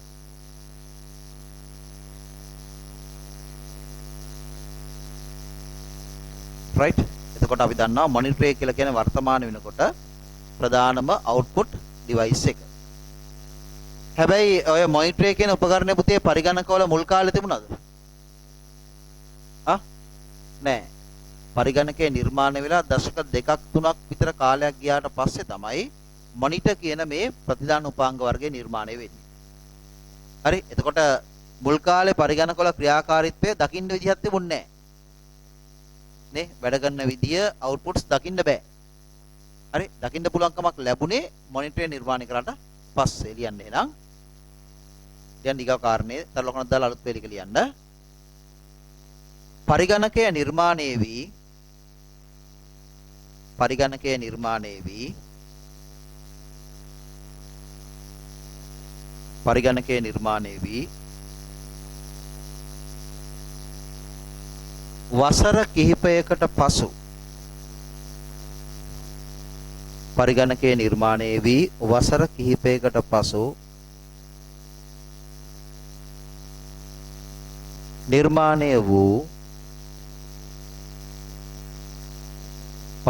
නිර්මාණය වී වසර කිහිපයකට පසු නිර්මාණය වූ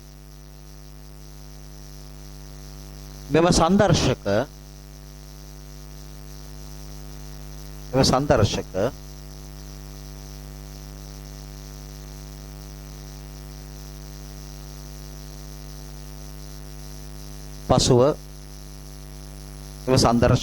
පසුව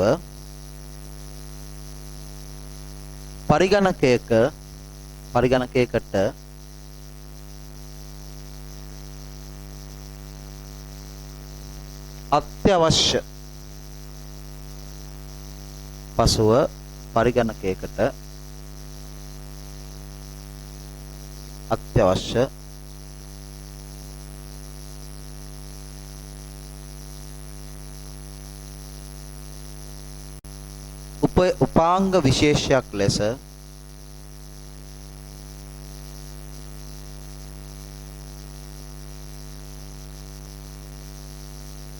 උපාංග විශේෂයක් ලෙස සලකයි.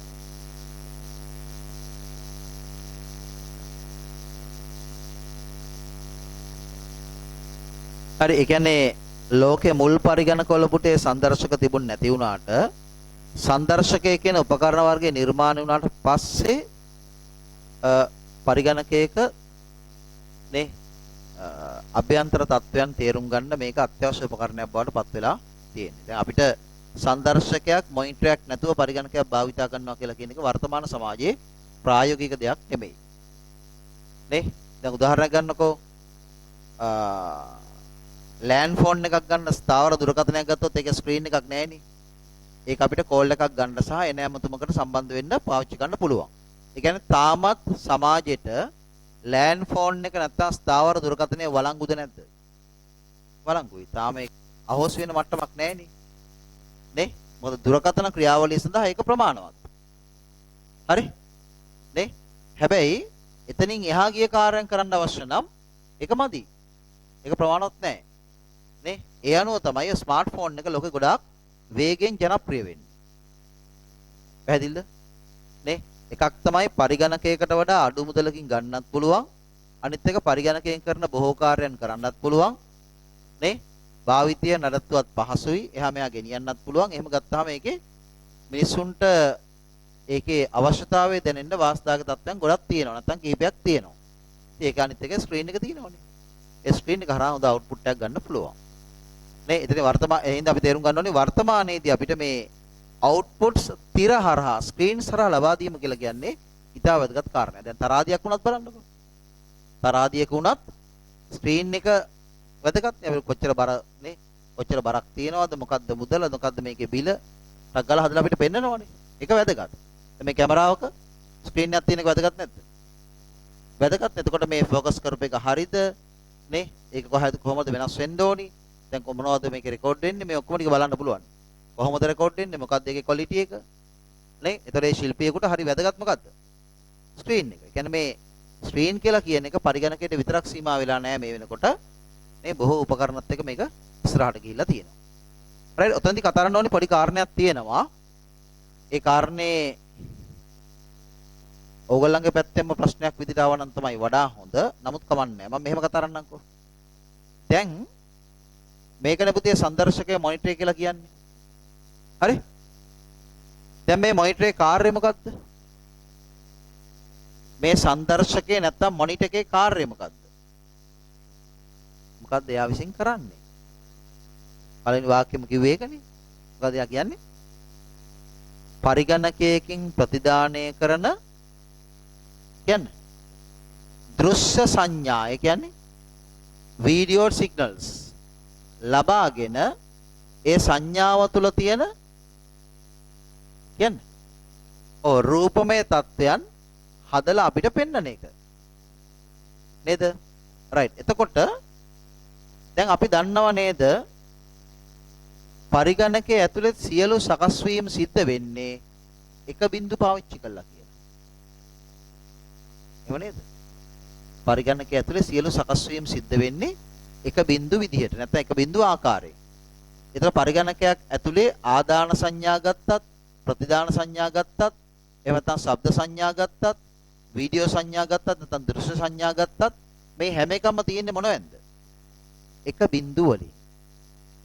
එතකොට පරිගණකයේ ඇතුලේ එක බිංදු ආකාරයෙන් තියෙන සංඥා මෙයාට ලැබෙනකොට හරි? මෙයා දක්වා එන්නේ එක බිංදු ආකාරයෙන්මද? නෑ. ඒක හැරෙනවා මොකේද? ඈ? නැත්නම් ඒක මොකද්ද වෙන්නේ? ඔව් ඒක හැරෙනවා සාමාන්‍ය වීඩියෝ සංඥාවක් බවට. ඒක හැරෙනවා වීඩියෝ සංඥාව බවට. එහෙම හැරිලා තමයි සංදර්ශකය දක්වා එන්නේ. රයිට්? කවුද මේක හරවන්නේ? පරිගණකය තුල එක බිංදු ආකාරයෙන් පවතින වීඩියෝ සංඥාවක් සැබෑ වීඩියෝ සංඥාවක් බවට හැරෙන්නේ නැත්නම් සංදර්ශකයට තේරුම් ගන්න බෑ. එතකොට එක බිංදු ආකාරයෙන් තියෙන වීඩියෝ සංඥාවක් ඒකත් වීඩියෝ සංඥාව තමයි. හැබැයි තියෙන්නේ එක බිංදු විදියට. එක බිංදු ආකාරයෙන් තියෙන වීඩියෝ සංඥාවක් සැබෑ වීඩියෝ සංඥාවක් බවට පත් කරන්නේ කවුද? මං හිතුවා ඔයගලන්ට අවබෝධයක් ඇති කියලා.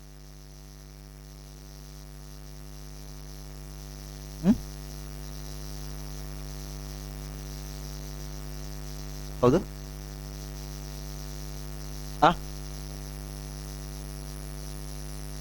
තියනද අවබෝධය? මේ පැත්තේ? නෑ. රයිට් බලන්න. දැන් මේ පරිගණකයේ ඇතුලේ තියෙන පුතේ මදර්බෝඩ් එක. මේක තමයි ප්‍රධාන පරිපතේනේ. ඔය මදර්බෝඩ් එකට තමයි සම්බන්ධ කරලා තියෙන්නේ CPU එක. මම මේක ටිකක් ලොකුවට අන්ත පේන්න ඕනේ හින්දා CPU එක. ඕක ඇතුලේනේ ප්‍රොසෙස් වෙන්නේ. ඒක තමයි අපි කතා කරලා ඉවරයිනේ. ඔය ප්‍රොසෙස් කරපු එක ඊගාවට යනවා RAM එකට. RAM එකත් පරිපත විදියට මදර්බෝඩ් එකට සම්බන්ධ වෙන්න තියෙන්නේ. ඒ RAM එකට ආපු දේ තමයි අපි අර පෙන්නන්නේ ඊතල ගහලා අවුට්පුට් වෙන්නේ. ඒතර RAM එකට ආපු දේ අපි නිකන් හිතමුකෝ මෙහෙම. දැන් මෙතන මේ තියෙන්නේ RAM එක කියලා හිතන්නකෝ මේක RAM එක. ඒතර පුතේ මේ RAM එකට ආපු දේ RAM එකෙන් කෙලින්ම මෙතෙන්ට ආවොත් එන්නේ මොන ආකාරයකටද? එක බිඳුව ආකාරයට. ඒතර සංදර්ශකයට මේක තේරෙන්නේ නැහැ. එහෙනම් අතරමැදියක ඉන්න ඕනි මොකටද? ඔය එක බිඳුව ආකාරයෙන් පවතින දේ සැබෑ වීඩියෝ සංඥාවක් නැත්නම් සාමාන්‍ය වීඩියෝ සංඥාවක් බවට පත් කරන්න පරිවර්තනය කරන්න. මං අහන්නේ ඒක කරන්නේ කවුද?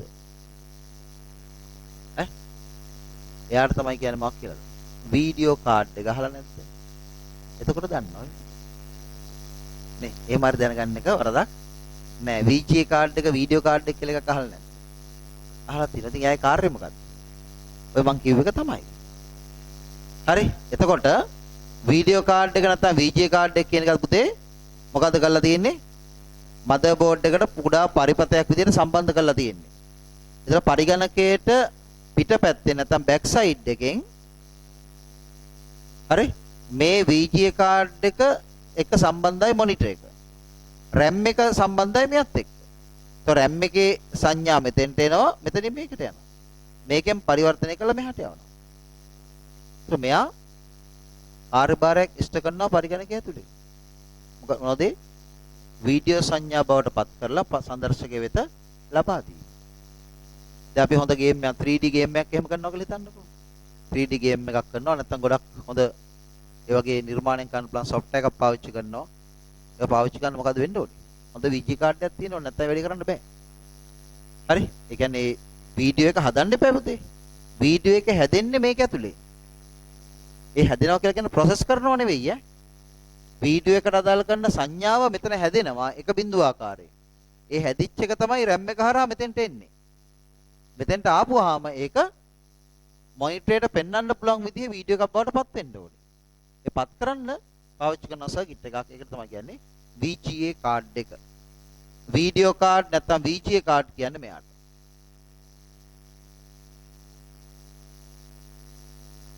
ඇයි ඒකට කාඩ් කියන්නේ? පරිපතයකට. සාමාන්‍යයෙන් කම්පියුටර් එක පුතේ කම්පියුටර් වල සර්කිට් කියන වචනේ පාවිච්චි කරන්නේ නැහැ නේ. කාඩ් කියන වචනේ තමයි පාවිච්චි කරන්නේ. හරි? ඔය පොඩක් අවබෝධය තියාගන්න ඈ. හරි.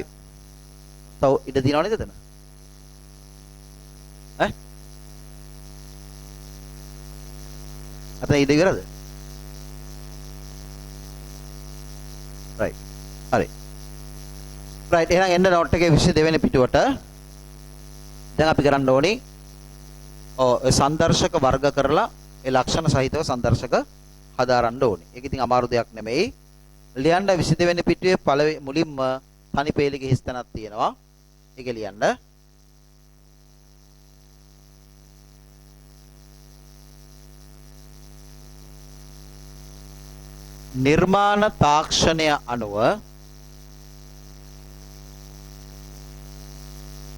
නිර්මාණ තාක්ෂණය අනුව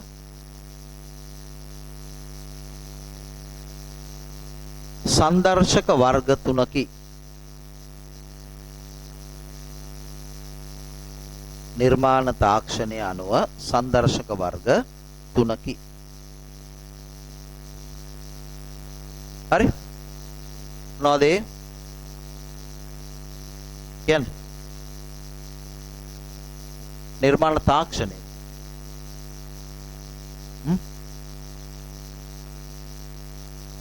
එන්නේ වට.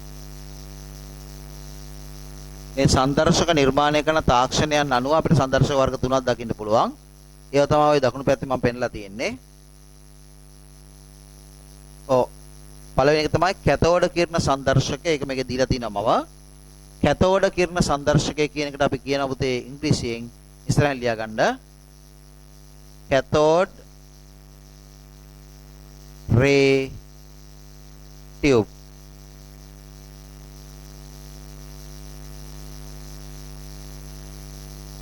ඕක තමයි අපි CRT කියලා කියන්නේ. CRT මොනිටර් එක කියන්නේ අහලා නැද්ද?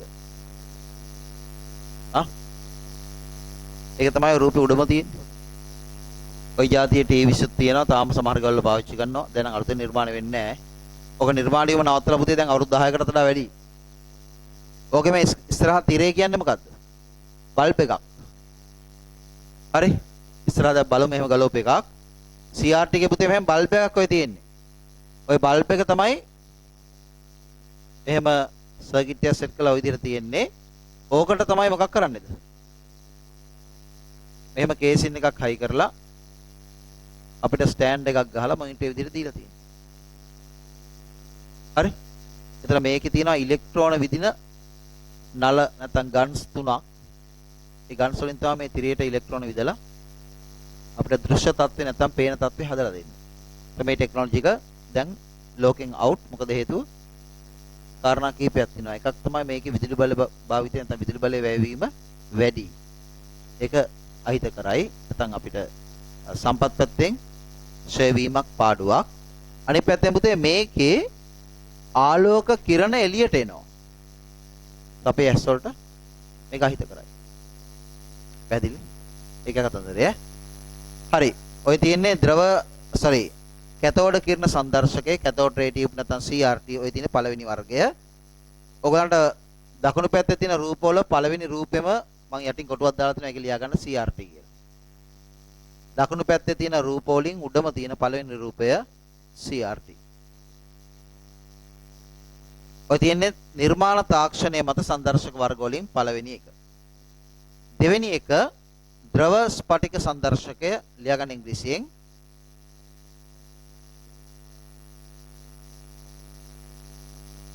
liquid crystal display.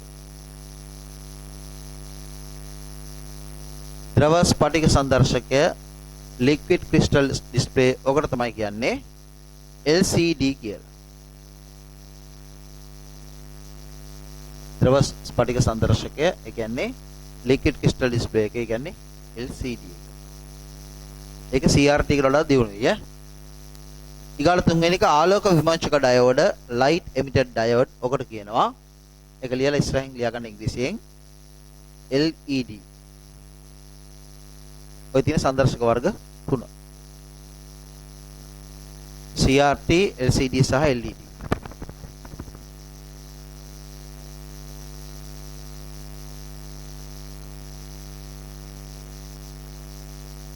එතකොට හිතන්න ආගන්න පුතේ මේ තුනෙන් දියුණු මේක සහ දැන් වර්තමානයේ නිෂ්පාදනය වෙන වර්ගය මොකද්ද? LED. හරි? රයිට්. ඊගාට තව කාරණයක් තියෙනවා මාතෘකාවක් විදිහට අර වගේම කරුණක් විදිහට ලියා ගන්න. පෙන්වන වර්ණ මතද නැත්නම් වර්ණ අණුවද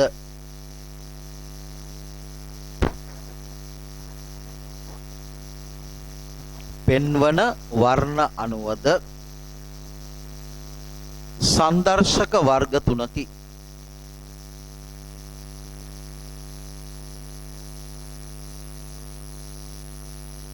පෙන්වන වර්ණ අණුවද සංදර්ශක වර්ග තුනකි. මොනවද? දැන් ඔයගොල්ලෝ දන්න එක මට කියන්න. පෙන්වන වර්ණ අණුව සංදර්ශක වර්ගයක් තියෙනවා. ඔයගොල්ලෝ දන්න මොනවද? කියන්න. මොකද? එන්නේ. black and white කියන්නේ එකක්. කියන්න එපා. තව? ඇයි දෙන්නේ? කලර්? වර්තමාන පාවිච්චි කරන කලර් නෙමෙයිද? නේ? හොඳට අහගන්න පුතේ. දැන් ටීවී ගත්තාම black and white සහ color කියලා වර්ග දෙකක් තිබුණාට සංදර්ශක ගත්තොත් අපි black and white කියලා කියන්නේ නැහැ. color කියනවා ඒක හරි. වර්තමාන පාවිච්චි කරන හැම සංදර්ශකයක් වගේම බොහෝ විට color. හරි. හැබැයි අර කලසුදු විදිහේ සංදර්ශකත් තිබුණා. ඒවට කියන පුතේ ග්‍රේ ස්කේල් කියලා. ග්‍රේ ස්කේල් කියන්නේ ග්‍රේ කියන්නේ අලු පාටනේ. එතකොට කළු සහ සුදු කියන වර්ණ දෙක අතර සියලු වර්ණ පෙන්වනවා මොකෙන්ද? අලු පාටින්. අන්න තමයි ග්‍රේ ස්කේල් කියලා කියන්නේ. එතකොට ටීවී වල බ්ලැක් ඇන්ඩ් වයිට් කියන එක තිබුණාට සංදර්ශක බ්ලැක් ඇන්ඩ් වයිට් කියලා තිබුණේ නැහැ. හරි? එතකොට මුලින්ම පාවිච්චි කරපු සංදර්ශක වර්ගය මොකක්ද? මොනොක්‍රෝම්. මොනොක්‍රෝම්. පෙන්නන වර්ණ අනුව පළවෙනි සංදර්ශක වර්ගය තමයි ලියන්න එපා. මොනොක්‍රෝම් monitors. මොකද්ද පුතේ මොනොක්‍රෝම් කියලා කියන්නේ? මොනෝ කියලා කියන්නේ මේ MONO මොනෝ කියන වචනේ එනකොට පොඩි ඒ අදහස එනවා. ඈ? එන්නේ. හරි කිව්වේ උත්තරේ හරි කියන්නේ. එකයි අන්න හරි. එකයි ඒකාකාරී නේ. දැන් මොනොපොලි කියලා කියන්නේ අධිකාරිවාදී කියලා කියන්නේ. හරි? නැත්නම් මොනොක්‍රෝම් කියලා කියන්නේ තනි වර්ණ. දැන් මොනොක්‍රෝම් ආර්ට්ස් කියන්නේ තනි වර්ණ. දැන් පැන්සලක් පාවිච්චි කරලා පැන්සලකින් ආර්ට් එකක් අඳිනවා. ඒකට කියන මොනොක්‍රෝම් ආර්ට් එකක්. තනි වර්ණයයි. ඒතර පුතේ හොඳට තේරුම් ගන්න මුල්ම කාලේ සංදර්ශකවල තිබුණේ තනි වර්ණයයි. දැන් වර්තමානයේම සංදර්ශක තියෙනවද? මම කියන්නේ පරිගණකත් එක්ක භාවිතා නොකලට සාමාන්‍ය සමාජය පාවිච්චි කරනවද? දැන් අරගේ අර මට කරපේන බලන්නකො අර. අරගේ 22 පේනවා, අරගේ 18 පේනවා, මේකේ කීයද පේන්නේ? 22 පේනවා. දැන් මේක මේ සංදර්ශකයක් නෙමෙයිද? අපිට පේන දෙයක් නෙමේක. මේ මොකද්ද? ආ? දැන් ඔය හදන්නම් LED වලින් හදනවා. ඔය තියෙන්නේ අර ග්‍රේ ස්කේල් තත්වය. මොනොක්‍රෝම් නෙමෙයි ඔක. ග්‍රේ ස්කේල් වගේ නමුත් ඔක සංදර්ශකයක් නන් නෙමෙයි. ඔය අර LED බල්බ් වලින් හදන එකක් ඔය තියෙන්නේ. හැබැයි සංදර්ශක ආකාරයක් කියලා කිව්වට වරදකුත් නැහැ. අර තරාදියක් ගන්නකො. තරාදියක් ගත්තාම කළු පාට ස්ක්‍රීන් එකේ අපිට අකුරු පෙන්වනවා ඉලක්කම් පෙන්වන මොන පාටින්ද? කොළ පාට වගේ පාටකින්. දැකලා නැද්ද ඒවා? ඒ මොකක්ද? ඊගාට ECG මැෂින් එකක් නේ. වෛද්‍යමය කටයුතු වලදී භාවිත කරන ECG මැෂින් එකක් වගේ ගත්තාම ඔයගොල්ලෝ දැකලා නැද්ද? මේ කළු පාට නම් මැෂින් එකේ ස්ක්‍රීන් එක මේකේ මේ විදියට ප්‍රස්තාර පෙන්වන්නේ. කොළ පාටින් එහෙම. අන්න ඒවා තමයි පුතේ මොනොක්‍රෝම් කියන්නේ. දැන් මාත් පාවිච්චි කරලා තිනවා. ඒ කියන්නේ තනි වර්ණයයි. මොකක් හරි තද පසුබිමක් තියෙනවා. ඒකේ තනි වර්ණයකින් අන්තර්ගතය පෙන්වනවා. අන්න ඒවට කියනවා මොනොක්‍රෝම් කියලා. අතීතේ පාවිච්චි කරා ඈ. ඊගාවට දෙවෙනි වර්ගය තමයි ග්‍රේ ස්කේල් කියලා කියන්නේ. ග්‍රේ ස්කේල් කියලා කියන පුතේ කළු පාටයි සුදු පාටයි අතර සියලු දේ පෙන්වනවා අලු පාටින්. හරිද? නම් බ්ලැක් ඇන්ඩ් වයිට් වගේ තමයි. අන්න ඒකට කියනවා ග්‍රේ ස්කේල්. ඊගාට තුන්වෙනි වර්ගය තමයි කලර්. මේ තියෙන්නේ පෙන්වන වර්ණ මත සංදර්ශක වර්ග 3. මේ තාක්ෂණයේ මත සංදර්ශක වර්ග 3ක් තියෙනවා. පෙන්වන වර්ණ මත සංදර්ශක වර්ග 3ක් තියෙනවා. ලියා ගන්න. 1 2 3 කියලා මම දාලා තියෙනවා ලියා ගන්න.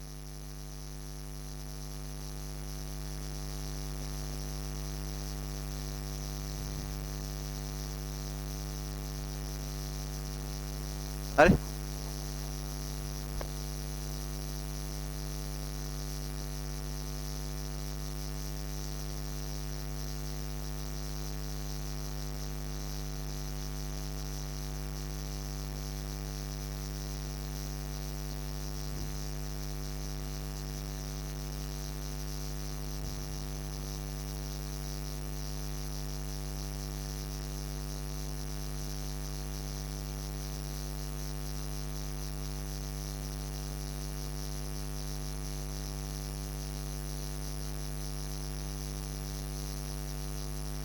හරිද?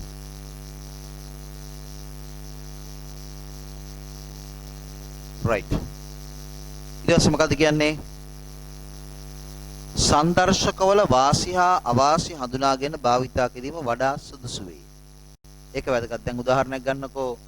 තාමත් කැතෝඩ කිරණ සංදර්ශක වගේ දේවල් භාවිතා කිරීම කරනවා නම් ඒක එච්චරම හොඳ දෙයක් නෙමෙයි.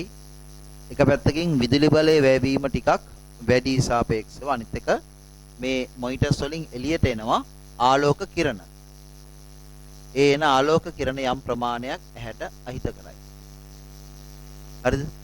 ඒක ප්‍රශ්නයක්. දැන් උදාහරණයක් ගත්තොත් මමම ගත්තොත් එහෙම දැන් මම පොඩි කාලේ ඉඳන්ම කණ්ණාඩි දාපු පුජ්‍යලෙක් නෙවෙයි.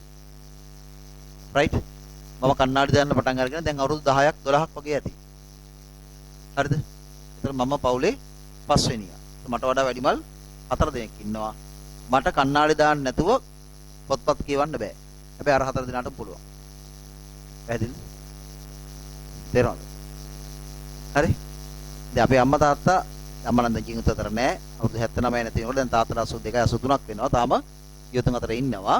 හැබැයි අවුරුදු 75 වෙනකොටත් ඒගොල්ලෝ කණ්ණාඩි නැතිව කියුවා. කණ්ණාඩි නැතුව පත්තරේ බලන්න පොත්පත් බලන්න පුළුවන්. හරි? එතකොට පැහැදිලිව මොකද කියන්නේ? ඔව් නේ. මගේ ඉරණම ඒ කියන්නේ S2 තත්ත්වය තීරණය වුණා මොකෙන්ද? CRT මොනිටර්ස් වලින්. ඒ කියන්නේ මම අවුරුදු 20කට වැඩි කාලයක් එක දිගට පාවිච්චි කරලා තිනවා මේ මොනිටර්ස්. 20කට ඔන්න 21ක් වගේ කාලයක්. ඒවැ ආදීනව වේ තියෙන්නේ. හරි? පැහැදිලිනේ? ඒතකොට කණ්ණාඩි දැම්මම පේන එක හරි. හැබැයි ඒකට යම් හානිකර තත්ත්වයක් ඇති වෙනවා. රයිට්? ඒතකොට ඒහින් තමයි මේ ලෝකෙන් අයින් කරලා තියෙන්නේ. රයිට්? අයින් කරලා දැන් අවුරුදු 10ක් විතර වෙනවා. මම වඩා පාවිච්චි කරනවනේ පුතේ. නේ? අයින් කරලා අවුරුදු 10ක් වගේ වුණාට අපි ලංකාවේ රටක් විදිහට අපි මේවා පාවිච්චි කරනවා. හරිද? එතකොට ඒක ඒ කාරණේ ඊගාවට මම කියව අර විදුලි බලය වැයවීම, ඇහැට අහිත කරවීම, ඊගොල්ලෝ අනිත් පැත්තෙන් මේ මොනිටරේ තියන්න ටිකක් ඉඩ සහිත තැනක් ඕනි. ඊය මේක ලොකුයිනේ. නේ? එතකොට ටිකක් බරයි. ඒ හින්දා ඔය කාරණා ගැන හිතන්න ඕනේ. ඊගාව කාරණේ කියන මොකද්ද? තවද පොදුවේ ගත් කල සංදර්ශකයක් හා බැඳුණු පහත ගුණාංග පිළිබඳ දැනුවත් වීමද වැදගත් කොට සැලකිය හැකිය. මේ සංදර්ශක නැත්තම් මොනිටර්ස් පිළිබඳව පුතේ පහත කාරණා පිළිබඳවත් අපි අවධානය යොමු කළ යුතුලු. මොනවද? 1. තිරයේ ඒකකයක් තුල පිළිබිඹු කළ හැකි පික්සල ගණන. මොකක්ද ඒ කියන්නේ? මොකද්ද පික්සලයක් කියන්නේ?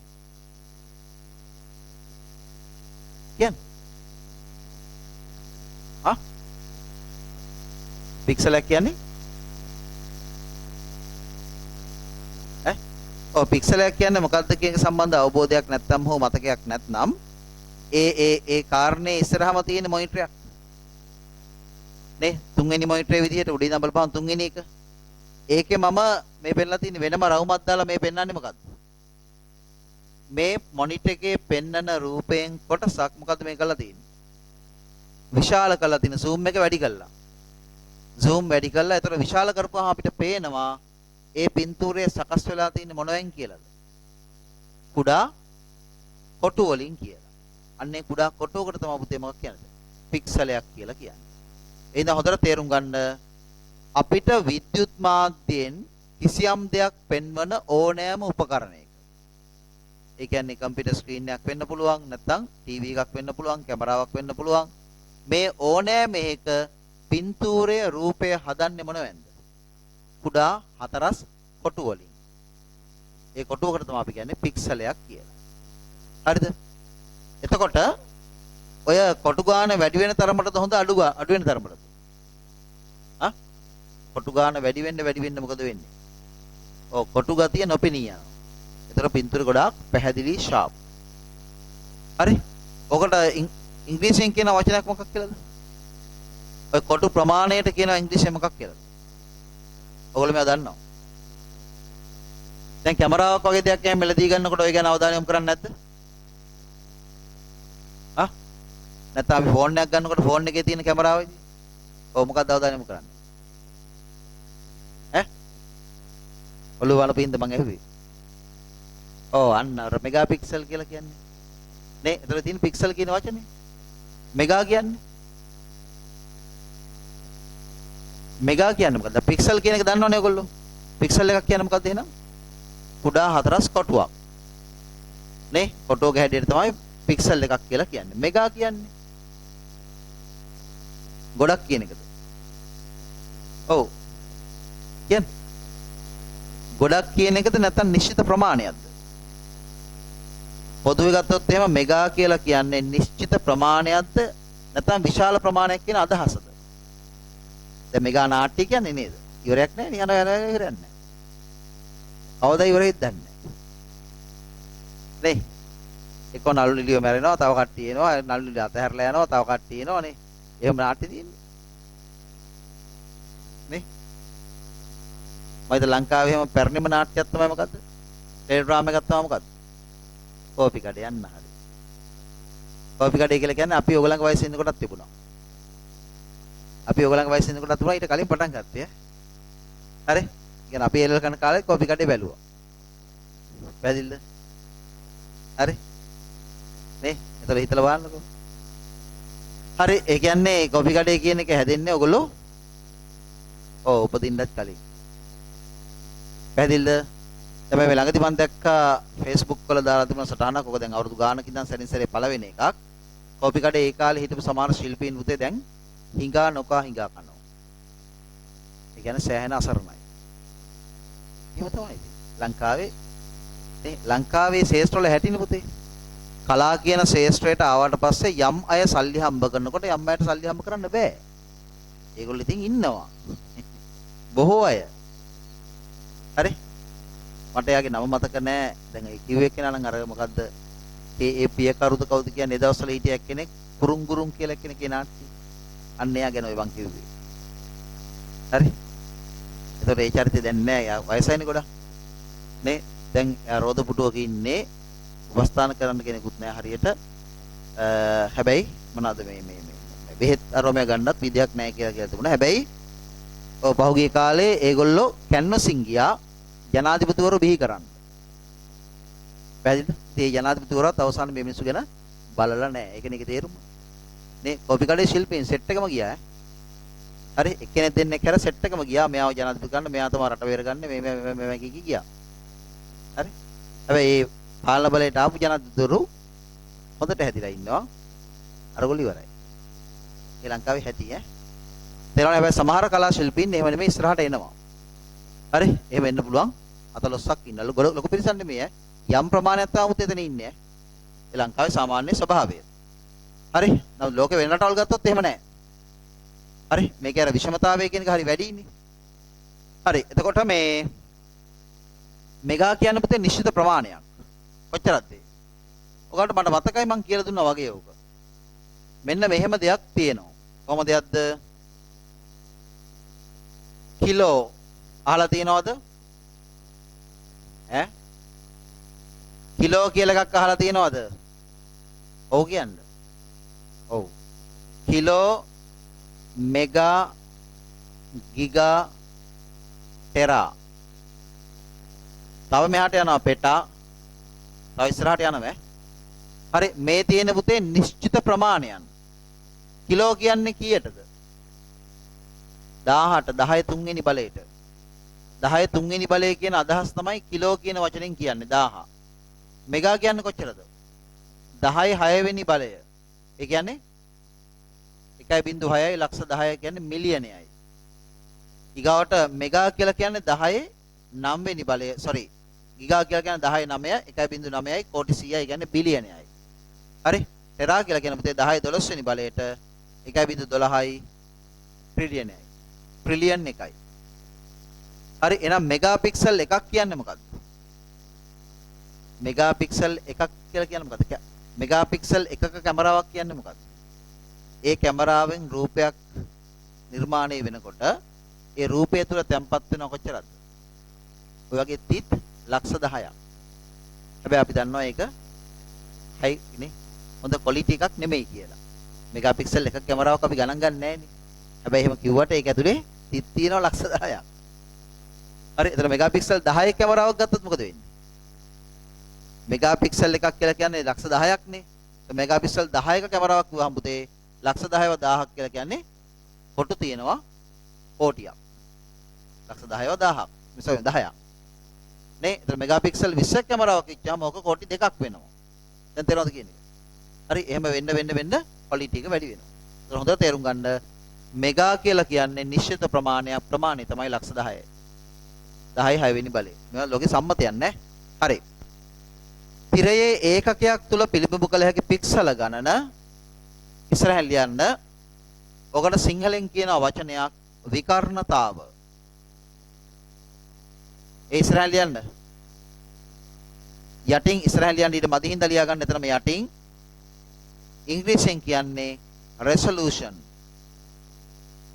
resolution එක කියන්නේ මොකද්ද? ඔය ඩොට් ගන්නට විකර්ණතාවය. resolution. හරි? එතකොට අපි මොනිටර් එකක් ගන්නකොටත් ඒ ගැන හිතන එකේ වරදක් නැහැ. විශේෂම කවුද? දැන් අපි සාමාන්‍ය මොනිටර් එකක් අපි ගන්නවා නම් ওই resolution එක ගැන හිත ඉන්නේ නැහැ. හැබැයි ඒක හිතන්න ඕනි කවුද? දැන් මේ කැමරාව ගත්තොත් ගහලා තියෙනවනේ පුතේ මේ කැමරාවේ resolution එක. දැන් මේ කැමරාවෙන් ගන්න පුළුවන් උපරිම resolution එක සහිත output එකේ ප්‍රමාණය ගහලා තියෙනවා මේක. පැත්තේ ගහලා තියෙනවා. හරි? පේනවද?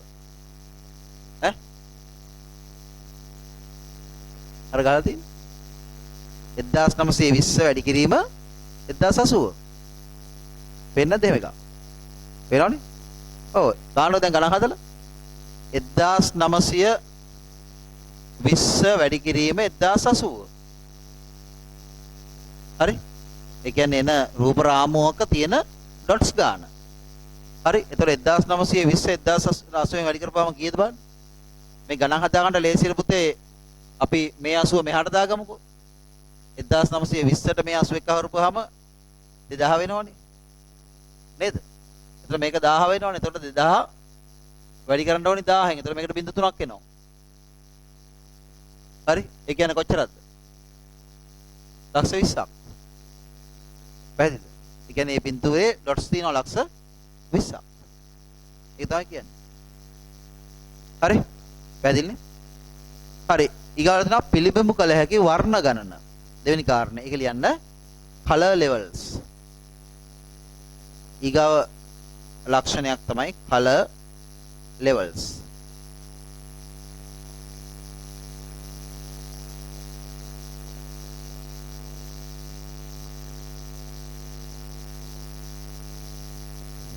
හරි? ඊගාව කාරණේ තමයි පිටතට නිකුත් කරන අහිතකර විකිරණ ප්‍රමාණය. කොච්චර කිරණ නිකුත් කරනවද කියන එක. ඒක නම් ඉතින් අදාළ වෙන්නේ අර CRT මොනිටර්ස් වලට.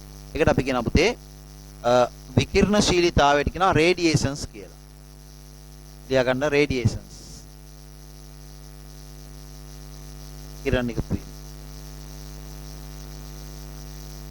හරි? ඔය තියෙන්නේ සංදර්ශකයක් මිලදී ගන්නකොට අපි හිතන්න ඕනේ මූලික කාරණා. ඔයිට අමතරව අපි හිතන්න ඕනේ මොනවද? දැන් ටීවී එකක් ගන්නකොට හිතන දෙයක් මට කියන්න. මූලිකම දෙයක්.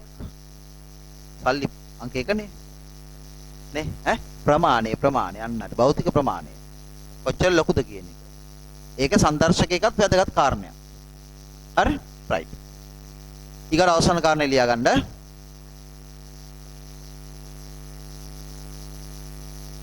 කියන්න වර්ණ සංදර්ශකයක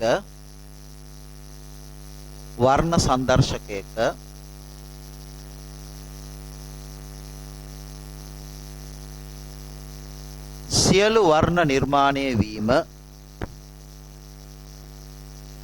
වර්ණ සංදර්ශකයක සියලු වර්ණ නිර්මාණය වීම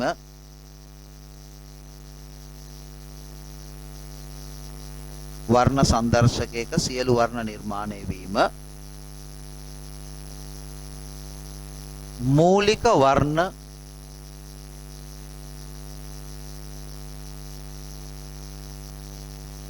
තුනක් මිශ්‍ර වීමෙන් සිදුවේ. මූලික වර්ණ තුනක් මිශ්‍ර වීමෙන් සිදුවේ. මූලික වර්ණ තුනක් මිශ්‍ර වීමෙන් සිදුවේ. හරිද? එතකොට අහගන්න වර්ණ සංදර්ශකයක පුතේ සියලු වර්ණ හැදෙන්නේ වර්ණ කීයක් මිශ්‍ර වෙලාද? තුනක් මිශ්‍ර වෙලා. මොනවද ඒ වර්ණ? රතු, කොළ, නිල් අන්න හරි. RGB colors. Red, green, blue. දැන් එම වර්ණ රතු වරහන් ඇතුලේ රෙඩ් කියලා දාන්න. කමා කොළ වරහන් ඇතුලේ ග්‍රීන් සහ නිල් ඒ කියන්නේ blue වේ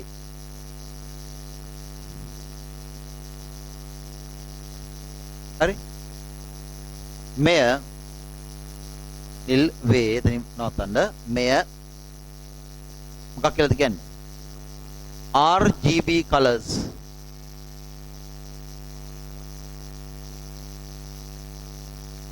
මෙය RGB colors ලෙස හඳුන්වයි මෙය RGB colors ලෙස හඳුන්වයි එහෙනම් මෙන්න මේකට කියනවා RGB colors කියලා හරි එතකොට දැන් මෙහෙම හිතන්නකෝ රතු පාටයි කොළ පාටයි නිල් පාටයි එකට මිශ්‍ර වුණාම තමයි සියලු වර්ණ හැදෙන්නේ ඒක කොහෙද එහෙම වෙන්නේ මොනිටර් එකේ ඩිස්ප්ලේ එකේ මුද්‍රණයේදී මුද්‍රණය වෙනකොට සියලු වර්ණ හැදෙන්නේ කොහොමද දැන් උදාහරණයක් ගත්තොත් එහෙනම් ඔයගලගේ ටියුට් එකේ කවර් පේජ් එක ගන්නකෝ දැන් මේ කවර් පේජ් එකේ සියලු වර්ණ තියනවද සාමාන්‍ය තාත්වික වර්ණ ටික තියනවද මේකේ තියෙනවනේ එතකොට මේ වගේ දෙයක් මුද්‍රණය වෙනකොට වර්ණ කීයක් මේකට මිශ්‍ර වෙනවද ඔය RGB colors මොකද නැද්ද නෑ මුද්‍රණයේදී එක පොඩ්ඩක් වෙනස් වෙනවා මොනවද ඒ colors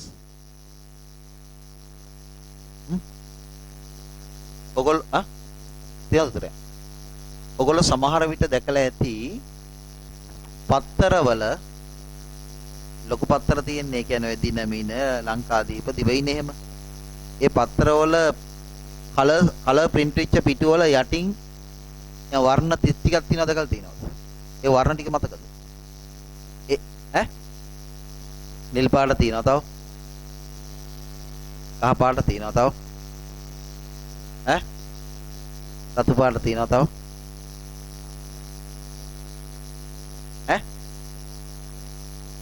මොනවද ඔව් ඒකේ පුතේ නිල් පාට නෙමෙයි නිල් පාට හුරු වර්ණයක් ලා නිල් පාටක් තියෙන එකට කියන්නේ සයන් කලර් එක හරි CYAN සයන් ඊගාට රතු පාට නෙමෙයි තියෙන්නේ මැජෙන්ටා මැජෙන්ටා කියන කලර් එක දන්නවද දැන් දම් පාට හුරු පාටක් කර තියෙන්නේ අරගේ ටී-ෂර්ට් එකේ පාට තියෙන්නේ හරි ඒ මේ මැජෙන්ටා හරි ඊට වඩා පොඩ්ඩක් ඩාර්ක් කරන්න පුළුවන් මැජෙන්ටා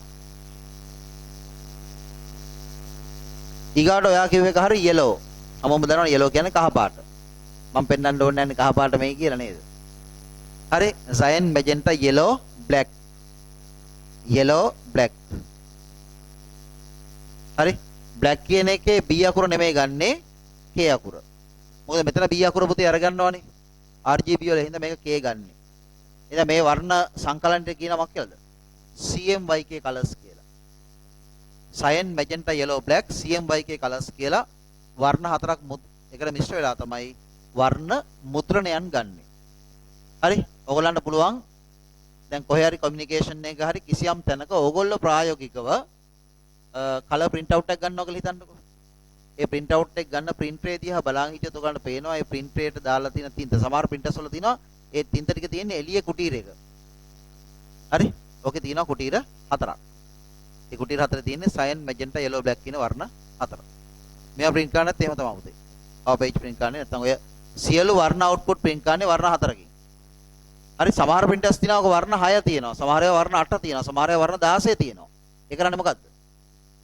වර්ණ 16 තියෙනවා කියලා කියන්නේ cyan කියන කලර් එක ප්‍රභේද 4කට කඩලා තියෙන්නේ හරි එතකොට පුතේ ඒකේ print out එක ඉතාම නිවැරදි sharp හැබැයි ඉතින් මිලත් ඒ වගේ තමයි ඒ කියන්නේ ලොකු තින්ත ප්‍රමාණයක් වැය වෙනවා හැබැයි ඉතාම පැහැදිලි ඉතා quality හරි හැබැයි ඒක මිල වැඩි හරි පැහැදිලිද right මම අමතරව කිව්වේ මුද්‍රණය සම්බන්ධව හරි අපේ ටයිම් එකට නම් ඇවිල්ලා තියෙන්නේ මාතෘකාව ලියලා එකක් කතා කරලා අපි අද නවත්තමු දෙවෙනි එක මුද්‍රණ යන්ත්‍රය ඉස්සරහින් ලියා ගන්න printers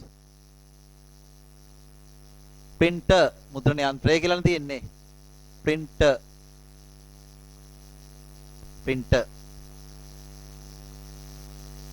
right වාක්‍ය අපි කියමු පරිගණකයක් තුල සකස් වන විවිධාකාරයේ මෘදු පිටපත්.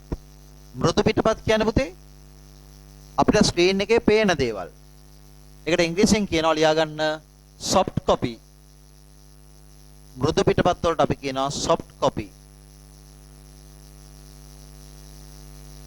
පරිගණකයක් තුළ සකස් වන විවිධාකාරයේ මෘදු පිටපත් ඒ කියන්නේ soft copy. දෘಢ පිටපත් ඒක ලියන්න hard copy HRD hard. මෘදු පිටපත් දෘಢ පිටපත් බවට පත් කිරීම සඳහා මුද්‍රණ යන්ත්‍ර භාවිතා කරයි. ඒ කියන්නේ පුතේ අපි කම්පියුටර් එකේ නිර්මාණය කරන දෙයක් පොළේකට මුද්‍රණය කරලා ගන්නවට අපි කියනවා කියලාද? දෘಢ පිටපත් කියලා. හරිනේ? right. අපි එහෙනම් ඔතනින් අද නවත්තමු. ආගන්න. දැන් පුතේ අපි අර කතා කරගත්ත විදිහට අඟහරුවාදා ක්ලාස් එක හරි කෙරෙනවා. හැබැයි අර වගේ මාකාරී භෞතික ප්‍රශ්නයක් ඇති වුණොත් ක්ලාස් එක කරන්න වෙන්නේ නැහැ. ඒ වුණාට ඔයාලට පාඩුවක් වෙන්නේ නැහැ. මම වීඩියෝ එක දානවා. හරි? පැහැදිලිද? right. එහෙනම් දිගටම පුතේ group එකේ දාන messages එක සංවේදී වෙන්න. හරි? ඒක බලන්න සමහර විශේෂ කාරණා මම එහෙම දානවා. මොකද මම එහෙම අහන්නේ සමහර අය group එක හරියට follow කරන්නේ නැහැ. හරි? ඒ ගැන අවධානය යොමු කරන්න. හරි එහෙනම් පරිස්සමෙන් ගිහින් ප්‍රශ්න තියනද අහන්නේ? එන්නේ. ඔයාලා හම්බෙන්න කිව්වේකද? මෙතෙන් තාම මොම්බලා කිව්වේ. මෙතෙන්දී හම්බෙමු. හරි එහෙනම් ගිහින් එන්න පුතේ. පරිස්සමෙන් ගිහින්.